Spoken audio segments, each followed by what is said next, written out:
Welcome to our panel event entitled The Crisis of Neoliberalism and the Left. I'll just say a bit about Platypus and what we do and then introduce our panelists. Then I'll read out the panel description that they are responding to and we'll get straight into it. So the Platypus Affiliated Society, established in December 2006, organises reading groups, public fora, research and journalism based on problems and tasks inherited from the old, new and post-political left for the possibility of emancipatory politics today. To that end, we also publish the Platypus Review monthly. It's free to take, so please help yourselves. There are plenty on the table at the back. It's also open submission, in which we kind of host the conversation on the left in print. So if there's something you would like to write about or an article you'd like to respond to, or if you'd like to respond to this panel, please get in touch with us. In London, we have two reading groups, one here at LSE on Tuesdays at 6 p.m. and at Goldsmiths College on Mondays at 6 p.m. We also have coffee breaks at Goldsmiths on Wednesdays at 5 and at LSE in Garrick on Thursdays at 6. More information Goldsmiths, sorry, that's at 6 o'clock on Wednesdays. More information can be found on our Facebook page, London Platypus, and our website, platypus1917.org. So I'll introduce our panelists, starting from closest to me down to the end. Adam Booth has been an activist for Socialist Appeal and the International Marxist Tendency for over a decade now. He is the editor of and a writer for Socialist.net and was recently expelled from the Labour Party after 10 years of membership due to his involvement with Socialist Appeal. Adam helped students at LSE to found the LSE SU Marxist Society 4 years ago and still plays an active role now in helping to organise events with the society. Next to him we have James Heartfield. James is a writer and lecturer and the director of the development think tank Audacity. He has been a long-time contributor to Spike magazine and many other publications. His books include Who's Afraid of the Easter Rising, 1916 to 2016, The European Union and the End of Politics, Unpatriotic History of the Second World War, British Workers and the US Civil War, and most recently, the British and Foreign Anti-Slavery Society, 1838 to 1956. Next we have Patrick Neveling. Patrick is researcher at the Department for Cultural Anthropology at Utrecht University and Senior Teaching Fellow at the Department of Development Studies at the School of Oriental and African Studies, London. Patrick has also held positions at the universities of Halle-Wittenberg, Bern, Manchester, Basel and Hamburg. He is currently finishing a book on relocating capitalism, export processing zones and special economic zones since 1947 and is a leading editor of Focal blog for global and historical anthropology. And on the end you have Paul Demarty. Paul is a member of the Communist Party of Great Britain and a regular columnist for the Weekly Worker, where he's recently published a series of articles on the American election and its aftermath. And his research interests include the philosophy of Louis Althusser, the critique of Hegelian variants of Marxist philosophy, and the theory of culture and ideology. So I'll now read the panel description which our panelists are responding to. The left has, for over a generation, for more than 40 years since the crisis of 1973, placed its hopes in the Democratic and Labour parties to reverse or slow neoliberal capitalism, the move to transnational trade agreements, the movement of capital and labour, and austerity. The post-2008 crisis of neoliberalism, despite phenomena such as SYRIZA, Occupy Wall Street, the Arab Spring, and anti-austerity protests more generally, Bernie Sanders' candidacy, and Jeremy Corbyn's Labour leadership, has found its expression on the avowed right, through UKIP, Brexit, and the UK Conservatives' move to red Toryism, and now Donald Trump's election. The old neoliberal consensus is falling apart, and change is palpably in the air. Margaret Thatcher's infamous phrase, "there is no alternative," has been proven wrong. What can the left do to advance the struggle for socialism under such circumstances? In the 1960s, the left faced political and social crises in an era of full employment and economic growth. Departing from official communism, which had largely supported the development of the welfare state in industrialized capitalist countries, many on the left challenged the existing political order of Keynesian Fordism through community organising on the principle of expanding individual and collective freedom from the state.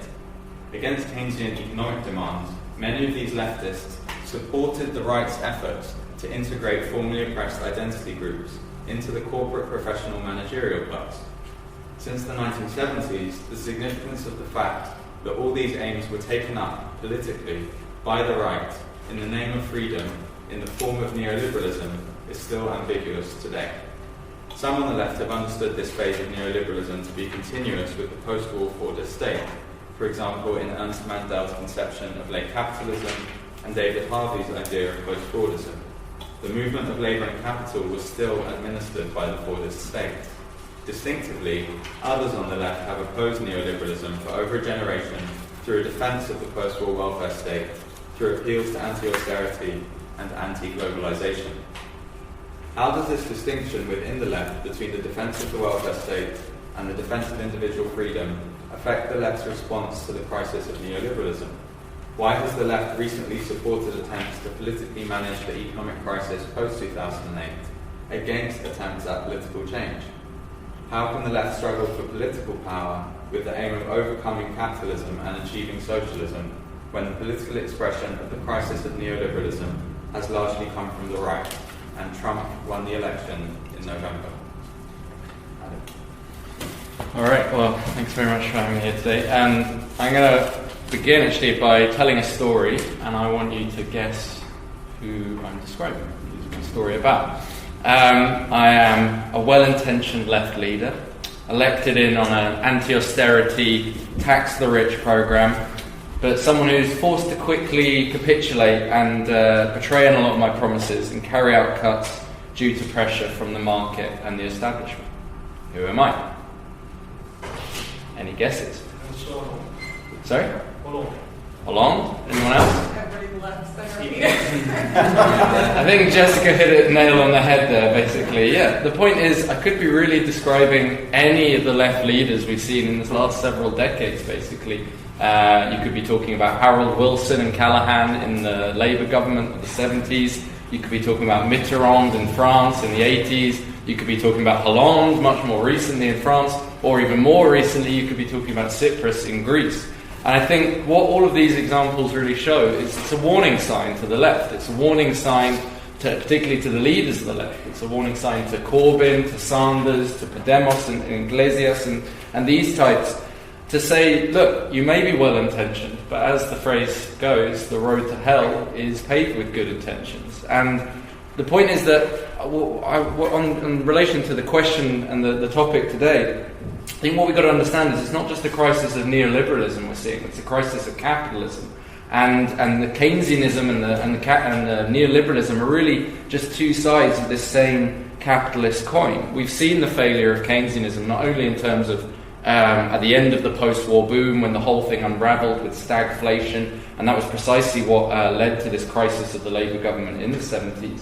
But then you've seen it more recently. You've seen the crisis of Keynesianism in China, where really you're seeing the biggest Keynesian program in history. And the result of it is ghost towns, bridges to nowhere, huge piles of debt building up, and this huge excess capacity or overproduction, as Marx would have called it, on a world scale, putting industries like steel in Britain out of business. And the other side of the coin, the austerity obviously hasn't worked either. Just ask, obviously, the people of Greece, the people of Spain, or even, I would say, here in Britain, really, where even the Tory government now, after years of austerity, is starting to make certain kind of Keynesian noises about investment in infrastructure, because the whole Osborne-Cameron doctrine has clearly failed as well. But I would argue that it's really the whole capitalist system that's failed. It's the whole capitalist system that's in crisis, not just neoliberalism.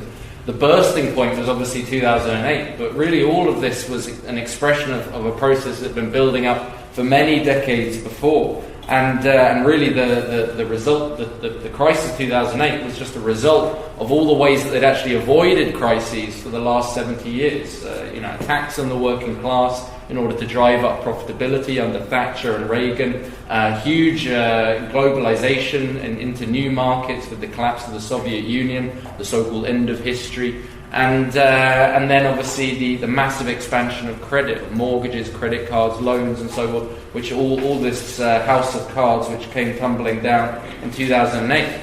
And I would argue that the austerity that we see around us today is really something that flows directly from that crisis, from this crisis that we're still experiencing, and that it's not some sort of ideological question. You often hear this, I think, on the left. People on the platform at rallies and so on, they tell us that it's ideological cuts, ideological attacks, as though if you just got rid of the nasty Tories and put in nice trade union leaders or nice Labour leaders, then suddenly the crisis would be over.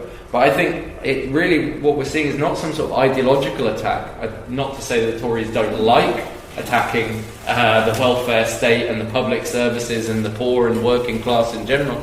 I think they like these things, but I think more importantly, as all those earlier examples showed, about Hollande, about SYRIZA and Cyprus, what we're seeing is that these cuts are something that flow from the very logic and laws of capitalism. And if you accept capitalism as a system, you have to accept the laws and logic that go with it. If you say A, you have to say B, C, and D. What we find ourselves in a situation with now is where there's really no, there's nothing in the cupboard, if you like. The cupboard is bare as far as the opportunities for reforms go. In the post-war boom, there was obviously large economic growth, and certain reforms could be won. And in that situation, reformism made sense. The ideas of Keynesianism made sense. And you even had a consensus across the political spectrum about this Keynesian consensus and this post-war model. But all of that's come crashing down now, and what we find is that not only can we not win new reforms under capitalism, but all those old reforms that were won in the whole spirit of 45 are now being stripped back. The pensions, the jobs, the wages, all of that is now coming under attack. And now we find a situation where there's reformism without reforms, which makes no sense whatsoever. And that's why I would say there's a crisis really on the left, because the left leaders, they still cling to the idea that you can somehow, salvage something out of capitalism. They still cling to this dying cadaver of capitalism. And precisely at the time when capitalism is dying, they're actually clinging to it more than ever, trying to come up with some sort of responsible, nicer version of capitalism, precisely when the actual whole system is dying on its feet. And we often have to say on the left, obviously, of course, we're for reforms in the sense of genuine improvements in living standards. I'm for anything that improves the conditions of ordinary people. My program is very simple. I want a job for everyone, a house for everyone, a living wage, a decent pension, free healthcare, free education. The point is that those basic reforms can no longer be won within capitalism. We're not in a situation like the post-war boom. There's no perspective for huge economic growth. Rather, all the perspectives for across the board are for continued stagnation and decline. And therefore, that's why we call for revolution, not out of an idealistic kind of love of Che Guevara and so forth, but rather because we see it's the only way to win the basic demands that the left has been putting forward for decades. And the real problem, therefore, I'd say on the left, the real crisis that the left is facing in response to this crisis of capitalism is precisely because they accept capitalism at the end of the day. They don't really tell the truth about the real cause of the cuts, of the real cause of the austerity and the attacks on ordinary people. And I would say that the real problem for the left is not one of the movement. I don't think it's a lack of consciousness amongst ordinary people. I think there's plenty of will and desire to see a fundamental change in society. Just look at the massive demonstrations and protests you saw in Greece, or the rise of Podemos in Spain, or the movement around Corbyn in Britain. There's a desire for something fundamentally different. Obviously, people know what they're against, but they don't necessarily have anyone telling them what's the alternative, what's the other option. And their leaders, I would say, don't really have confidence in the idea of a fundamental change in society. And that's what a revolution is, the idea of changing society from root to branch. And instead, all those leaders are harking back to some sort of bygone era when there was stability, when there was the opportunity for reforms, when they're trying to basically put this kind of broken system back together. And we would say, well, look, basically the status quo is broken, and all the king's horses and all the king's men aren't going to put that Humpty Dumpty back together again. And that's the point. It's fundamentally broken. We have to move beyond the old status quo, establish a new system, and really, in that respect, the crisis of capitalism reflects itself in a whole crisis of all the traditional parties. There's been a collapse of the centre ground, a collapse of all the traditional mainstream parties. In most countries in the post-war period, two parties would dominate and gain 90% of the vote between them. Now it's much more scattered and it's much more polarised. That's the key thing. All the establishment and liberal centre ground parties have gone, leading to a polarisation. To the right, yes, we have Trump and Le Pen and UKIP, but we mustn't also forget the polarisation to the left. We must also focus on the radicalisation taking place around Sanders, who could have beaten Trump, I would say, in an election,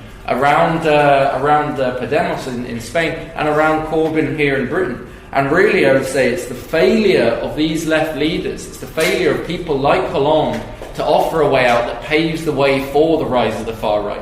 In France, people are not racist. The reason, I would say, Le Pen is gaining now is precisely because only 4 years ago you had a leader promising an anti-austerity program, promising that he was going to end the cuts and the attacks on ordinary people, and he betrayed on all those promises. And people will say, look, we voted for socialists, and that's what we got, so why vote for them anymore? Let's vote for the people who claim they're going to offer something fundamentally different. I think the real lesson from all of this, to end on, is that the left needs to throw caution to the wind. It needs to be bold in the alternatives it's putting forward and not try and kind of pussyfoot around the edges of capitalism. It needs to go head on and actually tell the movement that the only way forwards is to smash through capitalism and establish a fundamentally different system, i.e. to fight for socialism. I'll leave it there.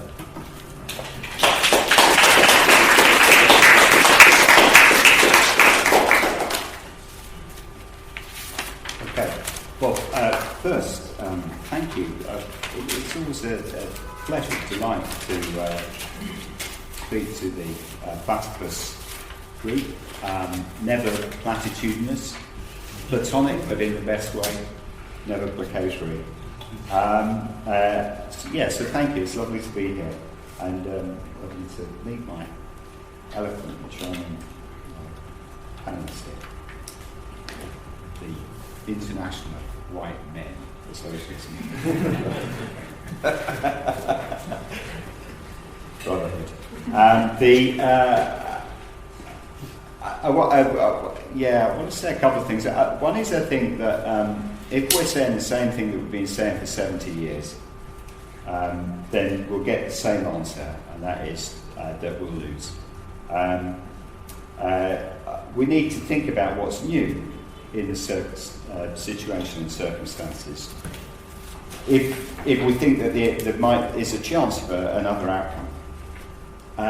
In the preparatory ideas, we're asked to, and in the title of the meeting, we're asked to think about neoliberalism, which I think is right, but if you forgive me, I want to introduce a pedantic political science point, which is I don't think it's a very good category.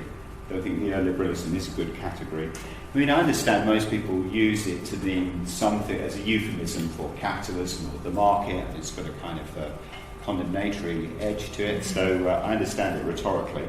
But it is freighted with a kind of hidden theory, which you can read in Naomi Klein or David Harvey. And that's, roughly speaking, is that the Eden of the mixed economy of the glorious 30 years post-war, the Keynesian welfare state has been lost, has been stolen from us by the evil Herr Dr. von Hayek, who, by some secret trick, has suborned politics and government and snuck in something that nobody wanted, apparently, which was market reforms, selling off of state assets and the like. It's nice to be here, actually, because this is the epicenter of the neoliberal, if we can use the term, neoliberal revolution. It was right here because Hayek was professor here, was teacher here from 31, through to 1950, when he went to the in the stony ground of post-war socialist Britain, where he had a relatively limited influence. But then he went to Cold War America, where he had, there was some more purpose to his ideological projection of free market economics, which prospered in the University of Chicago. So the idea was, Dr. von Hayek with his evil capitalism, as if we weren't living in capitalism, somehow tricked us. But of course, that's not true. What really happened was that people lived, I lived, it's my life we're talking about here, under the depressing and oppressive regime of the mixed economy, which was loathsome and repulsive, small-minded. You couldn't get a telephone for more than 18 months, I seem to recall, to be on the waiting list. It was racist, it was sexist, it was violent in many stupid ways. So I don't share the nostalgia for the before neoliberalism. And I think that that's bad in the theories, that it builds on a kind of nostalgia. I think there is one really marvellous thing about that preceding era, that Keynesian mixed economy, the 30 glorious years, is that it was much more democratic.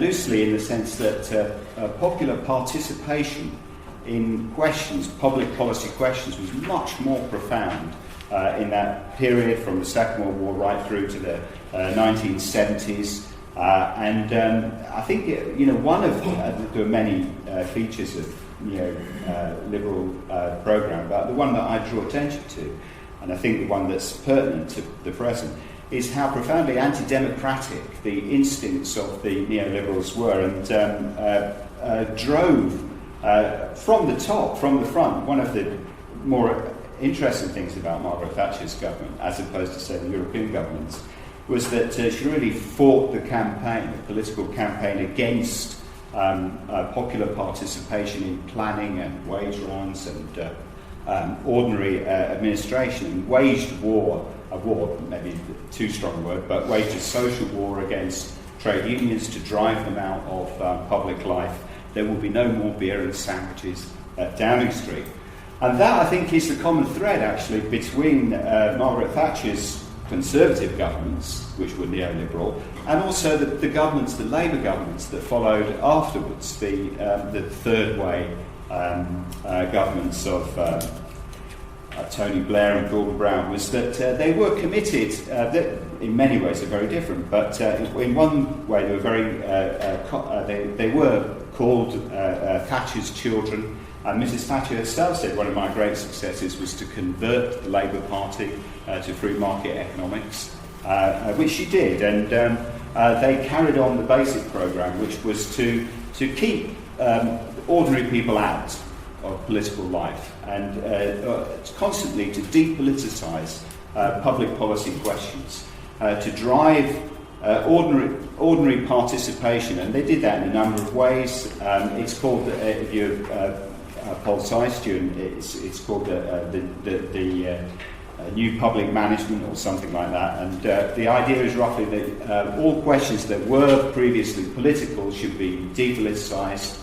Questions like the wage round, public sector pay, questions like interest rates and the management of the economy, questions like public appointments, all of these were wrongly within the public sphere and should be taken out of it and dealt with by experts who would follow evidence-based policy and would, without reference to majoritarian politics, which they thought was a disaster, would make the right choices, which were depoliticised and non-ideological choices. And that, I think, is the core value that runs between those two eras, one Thatcherite, the other Blairite. And this is the social system or the arrangement which has so massively and spectacularly come off the rails in recent times. And I think we should take this very seriously. because I think at the core of this is a question that we should cherish and value beyond all others, which is democracy. Democracy is the highest value of all. It is, as Karl Marx said, the riddle of all constitutions, democracy. What he meant was that the question of governing essentially turned upon the fact that no matter how much elites, he meant capitalist elites, would seek to organise society in their benefit, they were obliged to seek the consent of the government. They were obliged through various mechanisms at least to batter into quiescence the mass of people who were denied power in those systems. And that's why democracy is such a valuable thing. And it is exactly the class question. But one of the things that's kind of depressed me over the last sort of 20, 30 years is how often I would hear the phrase the working class, in left-wing press, and it would be invoked as an incantation.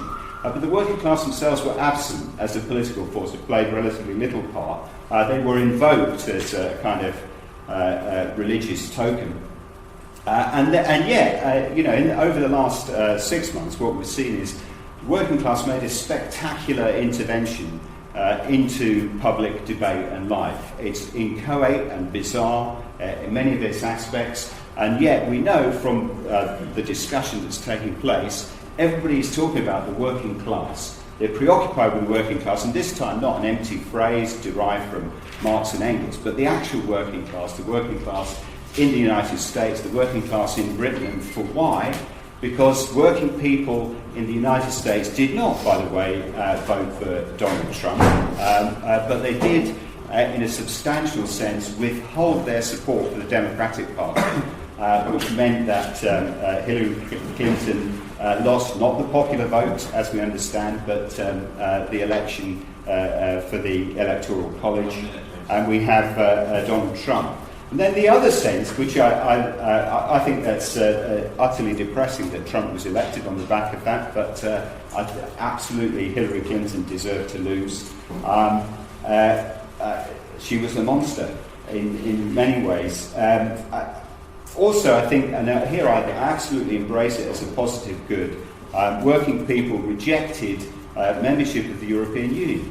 Now, I know that some people are surprised by that, but I can assure you that that was the left wing's position for most of my life, certainly for the last 30 years, certainly since the founding of the European Union in 1993. All wings of the left were opposed to the European Union. I find it unintelligible that just at the moment when working people had taken a hold of that claim, that left-wing people decided at that moment that they would embrace the neoliberal dictatorship, which is the European Union. I think it's entirely off the chart. And one of the reasons I think that the left today is doomed to have so little impact is that it consistently failed to understand why it was that working class people would reject the European Union, a wholly undemocratic institution.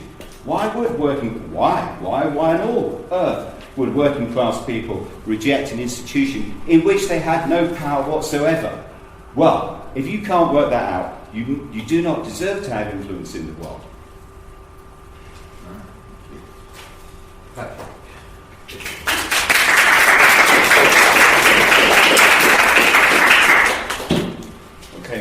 Maybe I start with a couple of disclaimers, also in response to the speakers, but also in response to the panel outline. First of all, I think that neoliberalism is actually not in crisis, nor is capitalism. Actually, they are doing both really well. They are alive and kicking, and for those who remember the 1980s, there was this stupid song by a band called Simple Minds, which is maybe then emblematic of unfortunate cross-class condition in all Western, but I think globally actually, people are simple-minded, unfortunately many, and people are racist.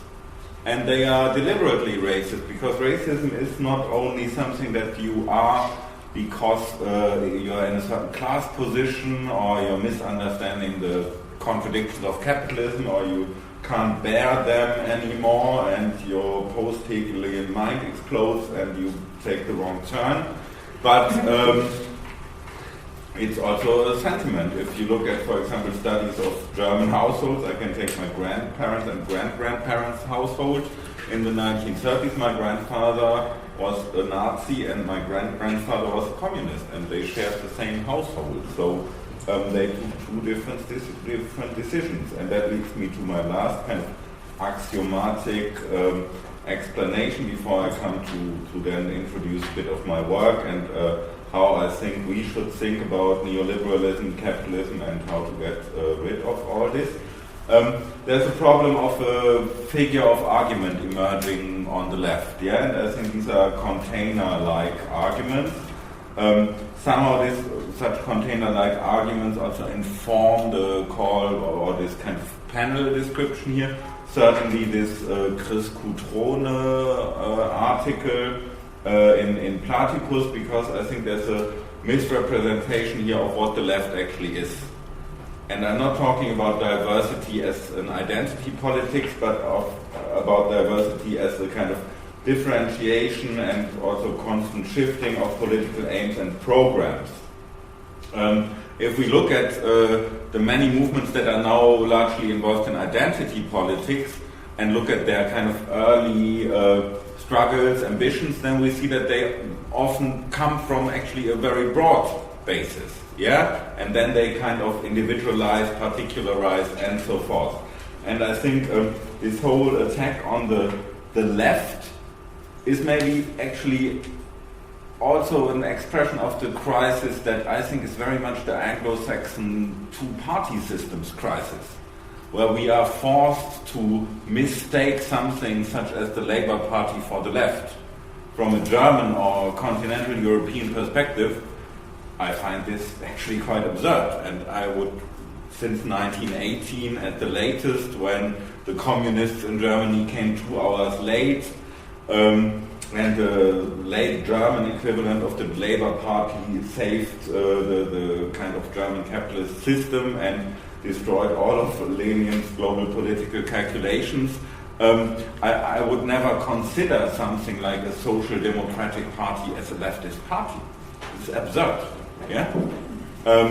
So then the question is, what kind of left are we talking about? What neoliberalism are we talking about, and so forth? I see a major problem in an emerging differentiation between an anti-imperialist left and an anti-fascist left.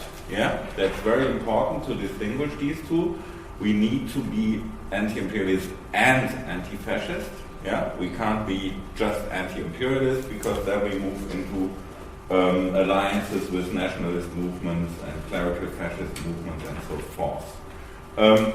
Now, briefly about the old left, I think there's a lot of actually histories to refer to that are good. I was, for example, to remind myself of my youth in the 1980s, listening to a record from Jello Biafra and DOA on the walk here from SOAS, entitled Last Scream of the Missing Neighbors, which captures quite well the problems of the Reagan era. There's a song about the kind of Iran-Contra Gate affair, the emerging crack crisis in Washington, D.C. and elsewhere.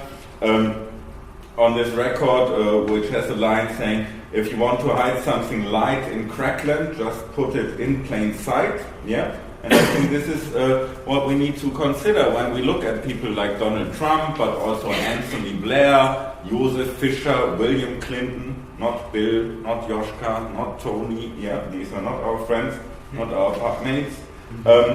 And we see also in other expressions of current popular culture, such as, for example, this success of the TV series Breaking Bad or The Wolf of Wall Street, also how this kind of two dreams of making the American dream, you know, either in crackland or on Wall Street, how they actually have become role models for at least the declining Western hegemonic structure.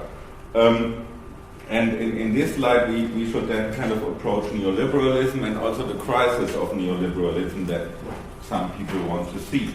I think the problem here is really a problem of newness, and I try to show that in my historical and anthropological work a lot, that the left whereas the right has actually, sorry to say, but they have quite a good stamina. They have no problem to stick with Stone Age ideologies about like differentiations of race or so forth, and they just hang in there and move forward, whereas the left is always thinking, oh, the last kind of revolutionary attempts didn't work, this didn't work, that didn't work, so we need to move forward, we need to change strategy, we need to build new alliances and so forth. I think this is all not the case, yeah? We have certain historical alliances that worked and that we can refer to. And these are very important alliances. On the other hand, we also need to consider our analysis of neoliberalism. I think periodizing neoliberalism as emerging in the 70s is a fatal mistake. There's a differentiation in the history of neoliberalism, like, okay, Hayek, Röpke, all these kind of colloquia in Freiburg and wherever before the Nazis came to power, yeah, they were all in the 1930s, so you have an emergence of an idea, and then suddenly, like a deus ex machina, this idea comes crashing down to earth in the 70s and is kind of in the driver's seat of the organizational structure of global capitalism. Yeah, nothing, world history doesn't work like that. Yeah, it doesn't. So, for example, in my own research, I look at the history of export processing zones, where all your laptops, garments, iPhones, and so forth come from, and where workers are super exploited, the dreamland of neoliberalism. Capital has lots of trading preferences, tax holidays, tax evasion is ripe, and so forth, yeah? And all these zones, or the kind of role model for these zones, emerges in the 40s. It's also funnily closely connected to fascist regimes. Yeah, if you look at the first large-scale privatization of public enterprises, Mussolini, Italy, German, Nazi Germany, and then Puerto Rico, a US dependency in the late 1940s. I'm aware 2 minutes. Where you have the first export processing zone emerging that then kind of spreads as a role model in US and other Western Cold War propaganda, and now is in Shenzhen, but also in Shannon, Ireland, across Africa, and so forth. At the same time, if we look at neoliberalism from a global perspective, yeah, not from a Western-centric perspective, then most nations in the world never had a Keynesian or Fordist dominated era. Yeah? This whole idea of a Keynesian or Fordist democracy dream is utterly Eurocentric and actually, I think, also quite racist. Yeah? So we need to do away with this idea. We lived on the back of the third world and also the second world, and now that the kind of division of or the share of global turnover and trade is moving towards East Asia, it's no wonder that our kind of globally racist regime of redistribution doesn't work anymore. Few concluding points.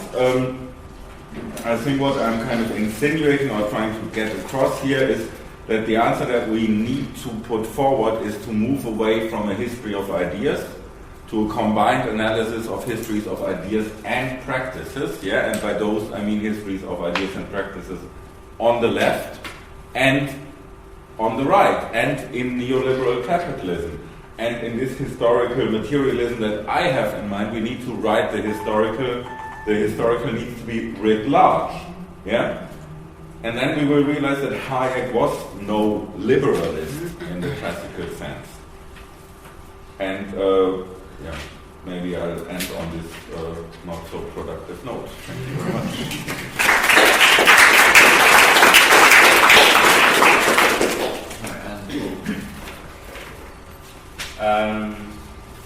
Well, I suppose it's sort of just a luck of capitalists to get 4 people onto the panel about neoliberalism, and each of them in turn do not want to talk about neoliberalism. Adam wants to talk about capitalism. James disputes sort of mythology, and Patrick disputes whether it's even in crisis. And I suppose I'm sort of in the same boat in the sense that, again, I have the same misgivings about, okay, how are we defining this thing? Is it a sort of regime of accumulation? I think is sort of the David Harvey jargon. A particular phase in a series of historical phases of capitalism. Or is it a sort of ideological commitment to free markets? Or is it privatisation of a particular economic kind of programme? And I think it's sort of odd to... My issue with it is like what we end up with is this idea that neoliberalism is somehow like really, really special and needs to be explained. But actually, it all seems very familiar. You know, all this stuff kind of reminds me of the Treasury view of the 20s and 30s. You know, we talk a lot about, trendy leftists have to talk about precarious labour. You know, I mean, you can cut... One of the thing about sort of the tourist industry is that they can make tourism out of literally anything. So you can walk along through Bermondsey, and, you know, it's old Bermondsey, they perfectly preserved bit of documents, you know, and there's a little plaque where they sort of say, here it was, where basically all the ship workers would line up and get into a cage and beg for half a day's work loading stuff off a ship in, you know, 1890s, 1900s. This stuff isn't new. This is just kind of what capitalism is supposed to be like. Okay, so what's special now? What's special is the post-war era. What's the bizarre aberration is 1945 to 74 or 79 or however you want to talk about it. That in the kind of the imperialist metropolitan countries, that you have this moment of commitment to full employment and welfareism and these types of things. You know, okay, we've got Fordism in the pound description. I despise that word, I'm not going to bite the bait, but, you know, it seems to me that, well, okay, Ford applied pre-existing techniques of mass production to automobiles, and I suppose that you could say that those techniques of mass production were used to create the Soviet tanks that were parked on the Elbe, which is actually what we're really talking about when we're talking about the post-war sort of Keynesian consensus. We're talking about fear of the massively increased territorial claims of the Soviet Union, of mass communist parties in France, Italy, and some other countries, and smaller but still influential communist parties in many other European countries. At that time, you know, it becomes the question of what's his name, Joseph Chamberlain. What is the ransom the property must pay in order to ensure its security? And well, the ransom is full employment, this kind of thing. James mentioned the sort of sexism and small-mindedness of this sort of thing. It's worth noting that all this stuff was actually deliberate government policy to get women out of the factories after the Second World War and back in. So the kind of the economic concessions go with appeals to backwards sectionalist sort of ideas. This kind of the issue I see with this in the mid-70s is that you end up with a world order which is increasingly unmanageable from the point of view of the United States. I think that the oil shock is a kind of symptom of the fact that there are simply too many contradictions involved in containing sort of Soviet influence around the world. And what you get is a shift starting under Carter, but accelerating under Reagan towards massive rollback, strategy of rollback of quote-unquote communism as rapidly as possible. And the domestic program of this involves smashing the residual sites of, in that sense, sympathy or for the sort of Soviet enemy, in particular we think of the unions. Obviously, in Britain and America, it could be quite spectacular. We think of the miners' strike in Britain, and it is actually quite close to civil war almost. The techniques from the Irish were imported back home to be used on the miners. So what we're talking about is essentially what, as an old-fashioned Marxist, I would call a class offensive, and in the end, it worked. The domestic challenge, the domestic workers' movement in many countries was smashed or otherwise heavily defeated.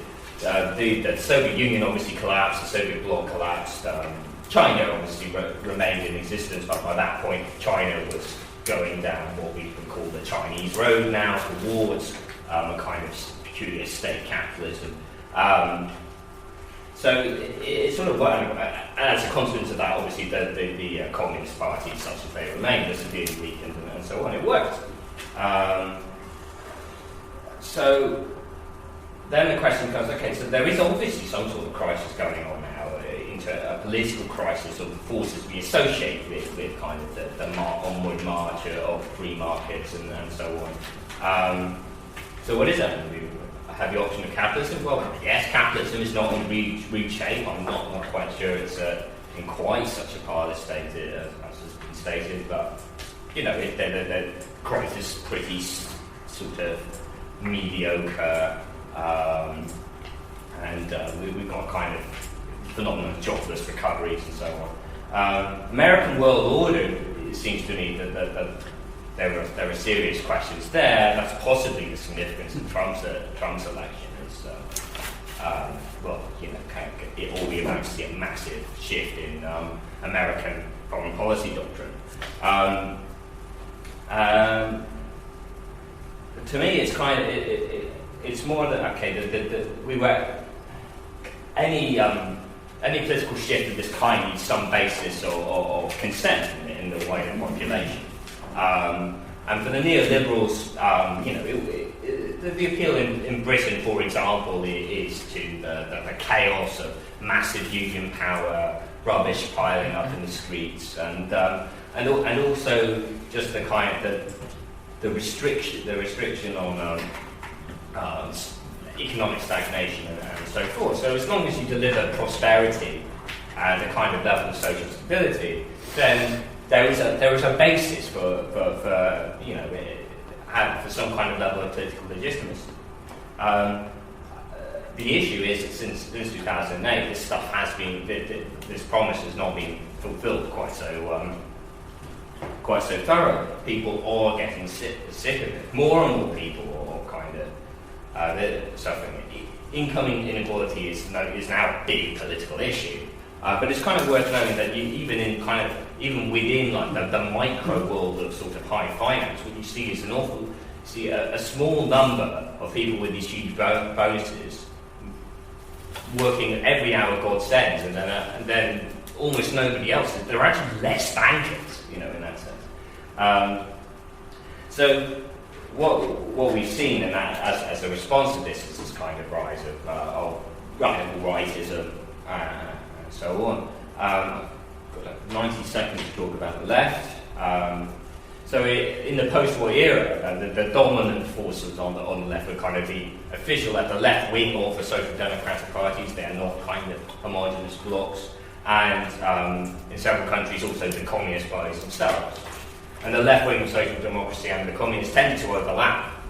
There was a sort of fellow traveller phenomenon there, which meant that you had a kind of classic program of nationalism. The Communist Party wanted to look patriotic because that was more useful to Moscow.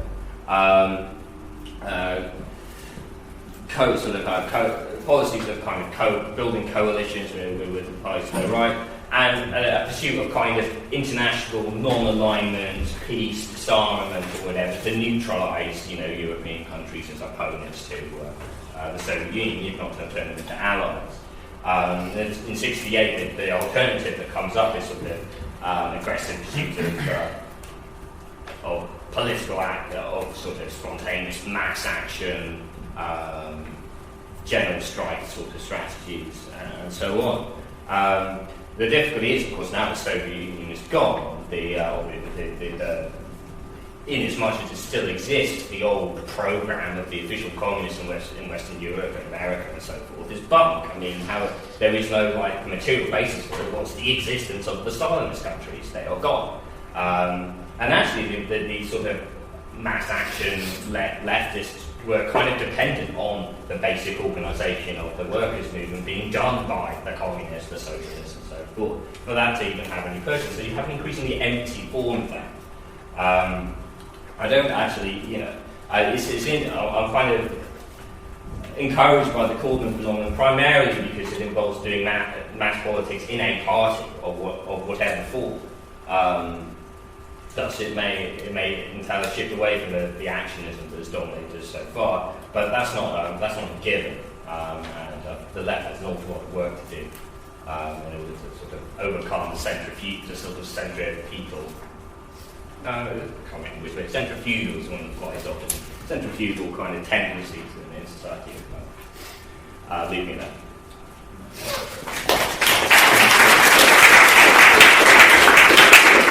Okay, so we'll now have time for the panelists to have about 3 minutes each to respond to each other. Adam, if you'd like to start.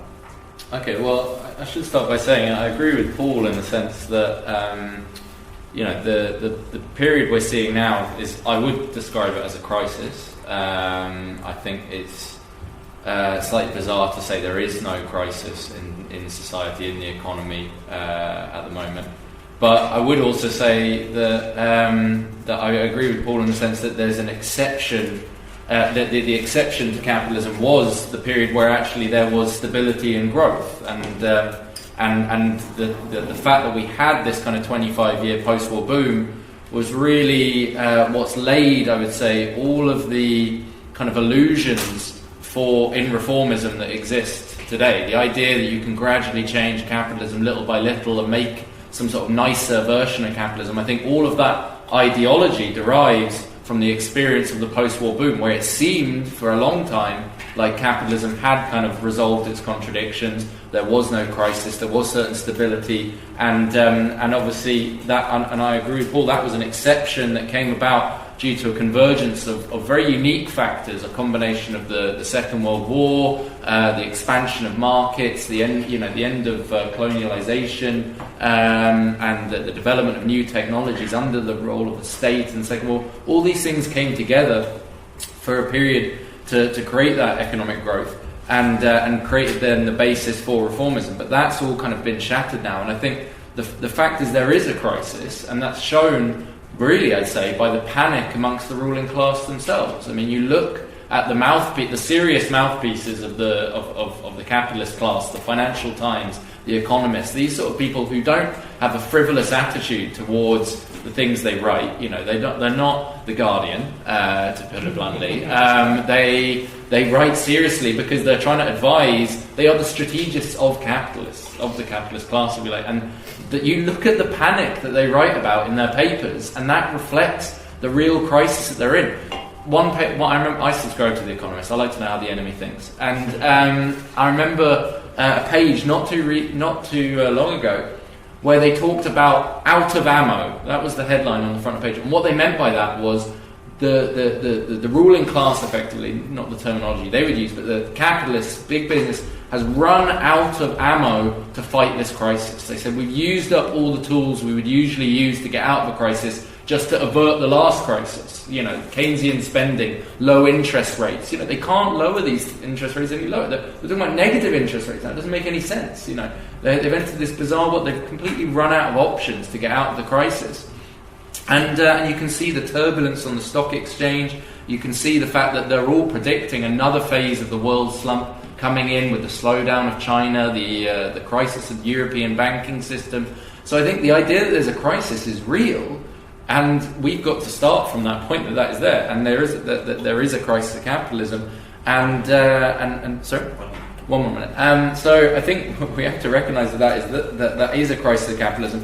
The reason why I differentiate between neoliberalism, or rather why I don't like the differentiation of neoliberalism as a separate category, is because it implies that there's some other form of capitalism that is nice, and that we can return to that form of thing. It's basically, you say, Keynesianism's all right. Apart from that, Keynes himself was a liberal who wanted to save capitalism from itself. He wasn't trying to benefit the working class. But there's not some nicer version of capitalism we can hark back to. Neoliberalism and capitalism, as I said, are two sides of the same coin. And the whole idea of saying it's neoliberalism is to say then austerity is ideological, and as long as we get rid of the nasty people, we can bring back the nice capitalism. And just finally, I dispute the idea that people are racist. If people are racist, why? If the American people are racist, why did they vote in Obama twice on higher amounts of votes actually than Trump got?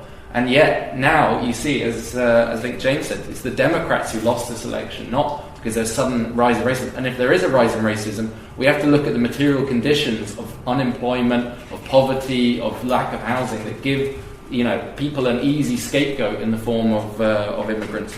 And it's the same story in France. I think it's the failure of the left that has led to the rise of the far right, not because of people being racist. James?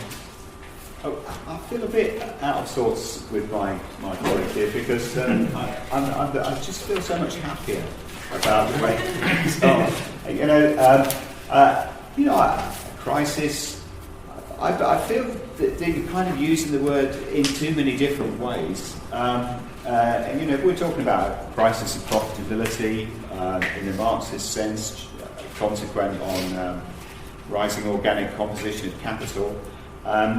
We ought to bear in mind Marxist advice that there are no permanent crises. There are no permanent crises. So if we're really talking about a crisis which has been going on for 30 years, the word is just not that useful. It's not telling us very much about things. And I kind of regret it. I myself have been a crisis monger in my life. And I regret that it feels feeble to me to try and scare people into acquiescence and say, if you don't come and with me leafleting around these halls of residence, the world crisis will descend and fascism will be upon us, and you will be responsible. And or the other version is, if you don't come and promote this, then climate change will pitch us into a disaster. We'll all be dead. Which makes people feel really guilty, but it's not very good at motivating people. And you can really see that in the US election and indeed in the Brexit campaign. Is that you run around saying to people, do this, and the world will disintegrate, and they laugh at you, and they laugh at you partly because they don't think of themselves very well off in the first place. And they don't quite see this impending disaster. They think, well, it didn't really work out that well for us last time. I do feel optimistic. Largely, I think there's a lot to be optimistic about. Not least is the great generalisation of liberal societies and market production across the world, which I think has been a largely positive thing in East Europe and in China and in India. We've seen massive enlargement of people's living standards. These are all difficult, they involve social struggle and contestation, and they create difficulties and problems, but these are the problems that one would prefer to have, I think, struggle over distribution of resources than impoverishment and immiseration, as was the hallmark of the Third World in the post-war era. So, yes, I get used to the idea. It's taken me a long time to get used to the idea that Britain is a smaller part of the world. But I don't think it necessarily means that I must embrace fascism, or indeed that I'm Eurocentric for living here and being interested in what happens here. I just think, I live here and I'm interested in what happens here, and I don't know very much about, I'm glad you do, because you can tell me, about India and China, and I'm always keen to find out. So I think one should be optimistic. I feel most optimistic, actually, about the working class, who have rocked the world. They've kicked over the apple cart. And like I say, the ways in which they've done it are strange and that we didn't expect, perhaps, and don't necessarily have any positive consequences. But working people are telling us, they're telling all of us, that they're not prepared to be ignored. And they view the kind of professional, elite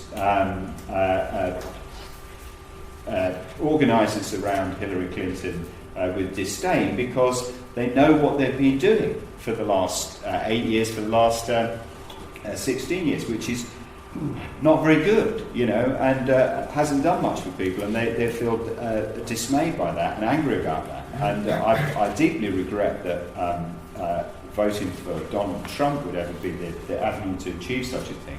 The working class is demanding to be heard, and that's more worthwhile, the actual working class, than any phraseology about proletariat, means of production, and all those things.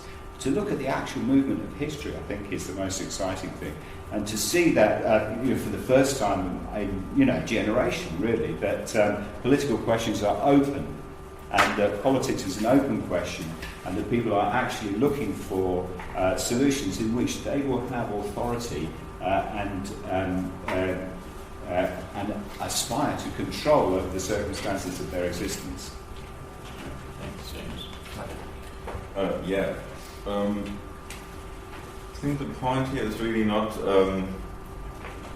the question of where do you live and what are you interested in, but what connections you make between the immediate environment and the kind of global systemic environment that surrounds you. And I think the main problem, if there is anything like the old left that you are critiquing in this kind of panel description, then it's the old left that fails to make global connections in their analysis. Yeah? I think that's the major problem. I think, Adam, I'm sorry to say, I'll spice this up a bit now. Yeah? I think you are this old left. Yeah? You are kind of an eschatological or Pentecostal left, which actually takes very much like the kind of capitalist terms for describing global conditions. Yeah? A proper Marxist analysis of capitalism is that if there is no crisis in capitalism or neoliberalism, this does not mean that there's not a crisis in society.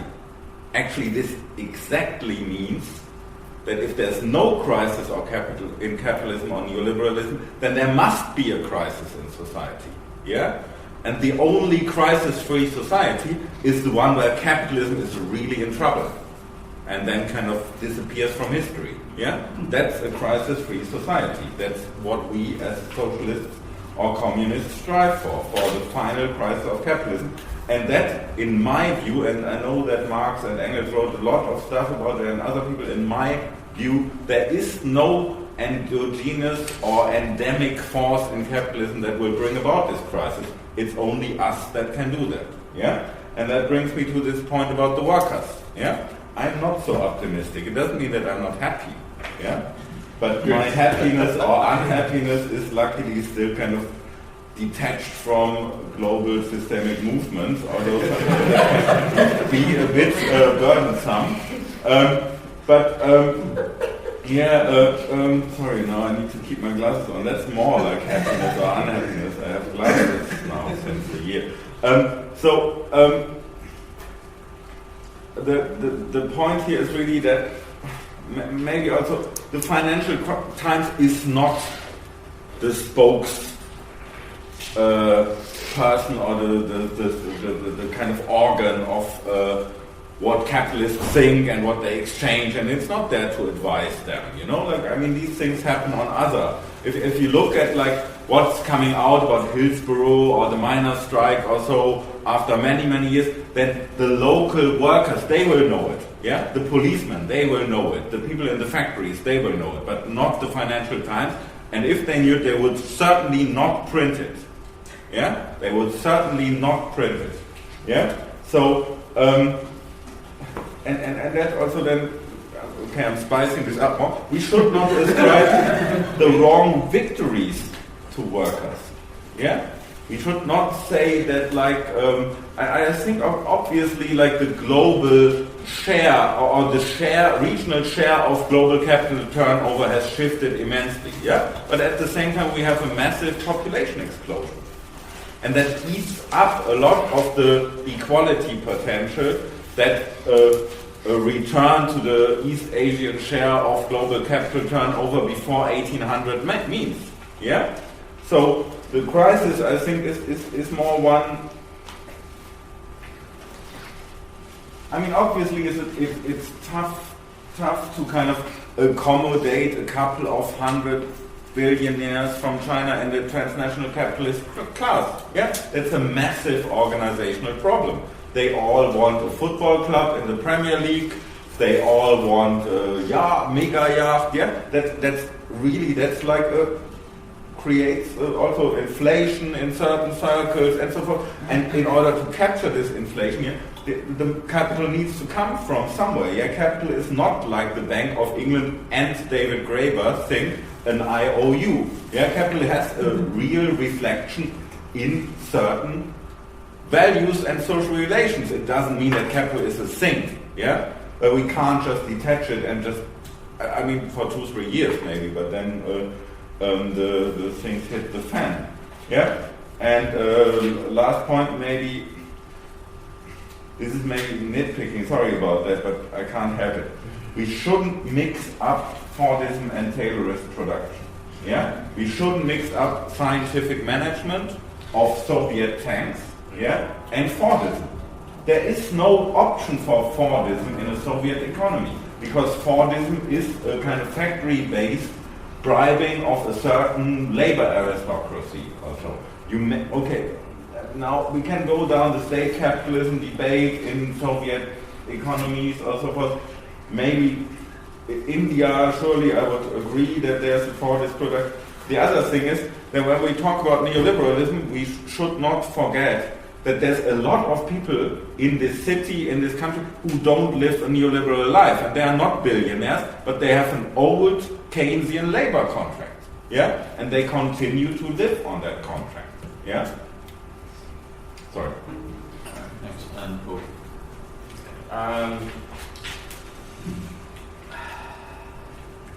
I think there's a danger in terms of, if we're talking about sort of economic crisis, that we can have this idea that, you know, and we said the cupboard is bare, you know, no more ammo. And we, you know, I think there's a reality to the Economist, the FT, or whatever, the financial press. You know, by the way, yeah, the subscription prices of these august journals put them in banks and universities. If there's anyone reading them, it eats, you know, the nostalgia. You know, they can panic, but they can be wrong, you know. So, there are ways out, you know, I think in the history of the world, large-scale military conflict has been a way to get out of the crisis. We can never say that the cupboard is bare, just to be lead captors into its own devices. If the thing it will find in the back of the cupboard will probably be a bit spiky. So I don't want to get sort of too sort of like a catastrophist. It's all about to fall over. This is it. They're out of ideas. I mean, no one can deny that the whole thing is looking a little bit ropey at the moment. But to me, that's a question of politics. It's the question of that they're losing the ability to maintain a sort of a kind of amenable body politic in the very poor countries of capitalism. This seems to me also the issue with the kind of Eurocentrism thing. I mean, there's an element in which, not so much Eurocentrism, but, you know, Anglo-Saxon, Atlanto-Eurocentrism or whatever, it's like, there's a reality to it. We're dealing with a global world order, which is a hub and spokes arrangement. The iPhones go in one direction, broadly speaking. So, in that situation, you know, if things start to fall over at the top of the world order, then that necessarily is going to have knock-on effects further down the chain. You know, let's say, I don't think he will, but, you know, say Donald Trump does put a 20% tariff on Chinese imports, that's going to have serious impact on your sort of export zones and so on. It will shake things up considerably.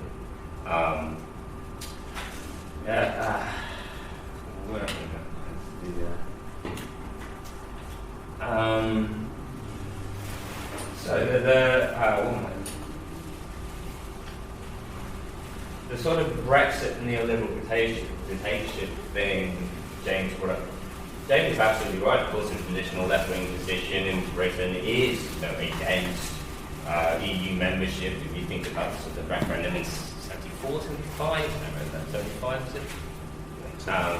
So yeah, I mean, the left was on the whole opposed to supported British exit at that point because, you know, we hadn't been brought in and all that kind of stuff. And Harold Wilson won his referendum and so forth. Okay, why was the left opposed to this? Well, it's precisely what I was talking about. This was coming from the official Communist Party, which dominated the sort of trade unions. The further left groups, the Trotskyist groups and what have you, had to orient themselves on the basis of a kind of a scene of political militancy that was dominated by official communists.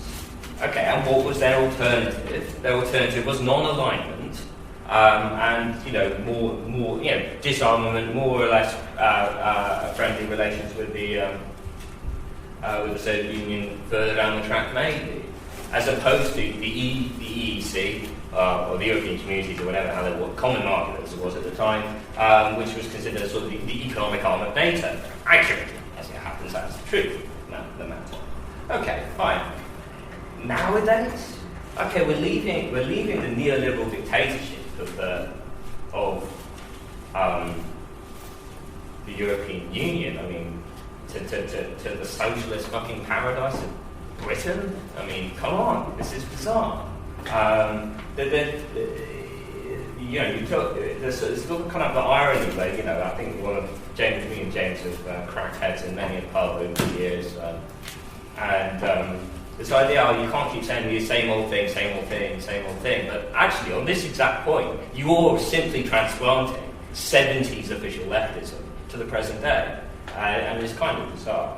Of course, the idea that there was a lot of left-wing feeling that was sort of, we have to stay in Europe because we like freedom of movement and we sort of like workers' rights or whatever, and that whole stuff is kind of ridiculous. You are defending something that the first article of the European Convention on Human Rights has been interpreted by the European Court of Justice to forbid nationalisation as a breach of the human rights of the owners of whatever's being nationalised, for instance.